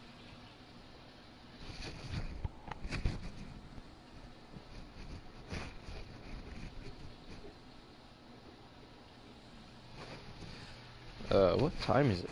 It feels like we've been talking for a minute now. Oh yeah. Oh, Jesus Christ. It's almost 1 o'clock for me. Well, you know what? Here's my last point. This is kind of like how it used to be. Like, after the races and, like, I feel like, or, like, Silver and Golden doesn't do this. You know what I mean? Yeah. Like, after their race, they like, oh, they type in the screen, oh, good race, see you next week. And I don't like that. You know? Well, force them to be best friends, Christopher. You run I the know, I bitch. can't really, you know, That's probably me and Professional's fault, because when we're done with the stream, we could yeah, probably but I mean, like, you guys could set apart. initiate it. I mean, I would always do this, because this is how this kind of makes it fun when you actually do league racing, is when you can look forward to doing the race. You put your practice in, you do the race, and after that, you just shit talk the whole time. Yeah. Which is kind of what we did, which is the fun of the night of race. That's kind of why I showed. Not to win, to shit talk after the fact. I mean, that's the fun part about it. But, like, I feel like you guys, like, in the first half of the season, I wasn't commentating, so I doubt you guys talk after the race, besides whoever's in the commentary booth, and you hang around 20 minutes and you leave. Yeah. I mean, I had some conversations with, like, after, like, races when we both got on the podium, but besides that, no. But that was, like, during the school year, so it's not like I could really, like, stay on for too long anyways. Yeah, I mean, Are you I'm done not with expecting 3 hours. Yeah. We did quite long today, but yeah, it is what it is. You're done with school? It's only May. What is it? Yeah, my graduation got pushed up, because of Corona or whatever. So I think it was originally going to be early June, but yeah, they moved it up by like a week or two. So now you're out. Yeah. Where do you live? Akron, Ohio. Oh, Ohio. Yep. Street address and number. No, I'm kidding. So Taz, you put me rank number. Hey, I put you number 1. Oh yeah, you do, right. Don't be a tiara. Breezy's not gonna be happy with me though. Yeah. Don't be a tiara limitless. Yeah, like when me and when I was racing Breezy a lot, we would be competitive a lot, and then we'd talk, pretty much the whole night after the fact. Yeah. It was actually kind of like fun to like compete against him, but then again, like at the end, we'd just talk about the race and finer details and stuff, and we'd share a lot of stuff. No, see, whenever I do highlights video and he beat Breezy, he'd always start talking shit immediately, so I have to like mute the audio the last like 5 seconds after my highlight video. No, there was Yeah, one fuck week. you, Breezy! I'm talking about my Breezy. I did do that too. I remember Multiple times. I gotta mute the audio afterwards. I was very into it at the end of last season. Because Breezy would put in legit 25 hours of practice. And I'd come in here with my like 4 or 5 hours and like, take that, Breezy. Go do another 20 hours of practice. Because like, I don't know, you put in so much in season 9. Which is also a fact of how do you rank your list. Because that guy put in hours. Yeah, He put in hours. That's pretty insane. He put in a lot. Like he'd practice on maybe Saturday or Sunday, and he says like a fair amount for the week is at least 6 hours to be comfortable. Jeez, man. And at the end, he was not doing 6. Trust me, he was on for much more than 6 hours because he'd be on from Saturday or Sunday. He'd start, and then Monday, Tuesday, Wednesday, and then Thursday the warm up. So like he's probably at least 8+ hours. Strictly We did like on. 6 though. I mean, we put in time for sure. We did like 2 a little day bit. after home from like work and stuff. Yeah, I mean, we'd be on for the night, and we'd be practicing for sure. But I mean, he put in a lot. I mean, I did too. I mean, we both put in a lot of time. And at the end of the day, you just have to put in the laps and stuff like that. But that's another huge thing. The amount of time. And not everyone has all that time, so it's like if everyone put in the same amount of time, then you can say, oh, then it's a nice looking grid. But Yeah, that would be somebody has something interesting. come up in 1 week. Oh, this happened. The telephone went down. I had to do this. Then you can't put as much practice in. The chicken got loose out of the yard. I don't know. Just give everyone 5 minutes to practice. That would create some interesting races. We talked about that too, actually. When we were looking at season 10, like changes and stuff. Yeah. Which that idea just was not gonna work. Yeah, there's literally no way you can mandate that. It would still be. Or enforce it. Drivers, maybe they're not specifically practicing for the league, but they would still be playing the game. So yeah, they're still practicing. Now, are they sweating that track? No. Well, you could do it like random. League race like at a different league on that track or something like that. Yeah, then they would get the upper hand. I think way of doing it was like announcing the schedule week to week, like not announcing the track. One thing that we never did anymore, which really was just season 9. We never did like group like practice sessions. We did it before, like at Germany in season 9. We'd have like 10 to like 15 people from like combined from the 3 classes, just one big practice session, and it would be kind of like an like a formal free practice thing, because you see like all your competitors, all their lap times, we should know how much fuel they're on and setup changes and all that kind of stuff. We never did that in season 10. Yeah. Well, yeah, even this year too. I mean, I don't know. I got on a few nights. Like I don't play the game. Like I offered anyone want to jump in. It was like Monday night. A few people came in. I helped them with a few things, but only a few drivers. But in season 9, yeah, we would have like almost a full grid of between all the classes on that night. Maybe that's something we bring back for next year. But I think this game, and because we're so far into it, that's really the reason why people aren't putting time in, because people have less time now because season 9 was during COVID, so everyone was home. Right. That's why Greasy could put in 25 hours, because he wasn't working. Season 9 was not during COVID. Yeah. No.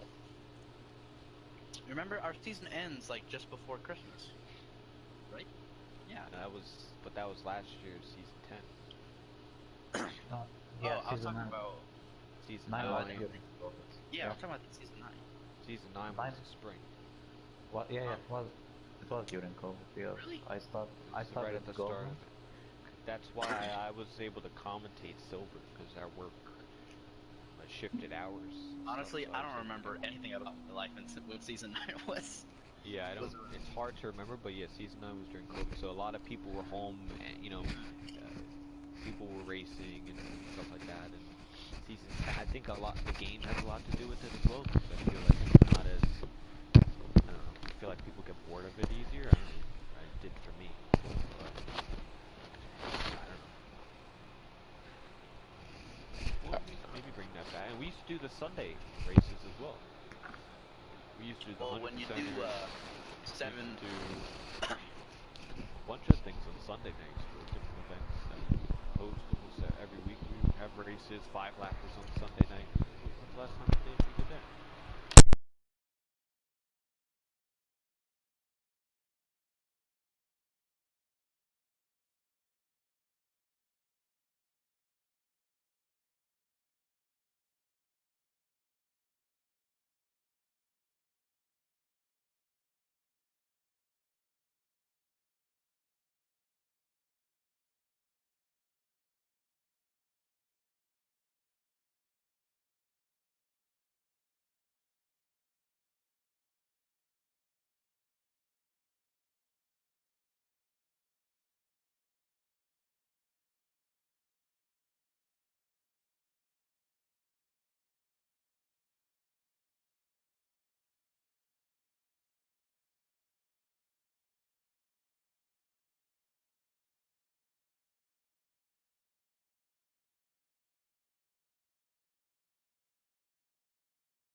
The funniest thing the funniest thing I have no words. I've got nothing to say.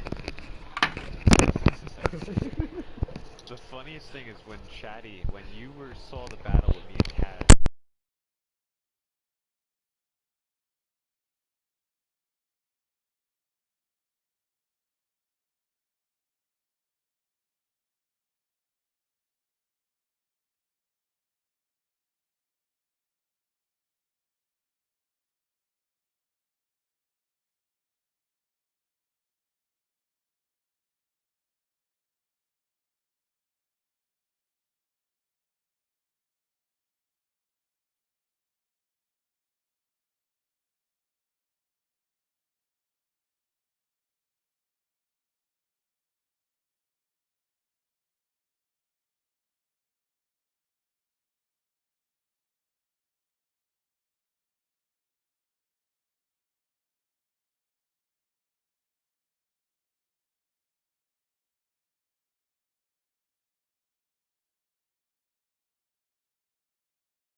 Whenever you're around, let me know.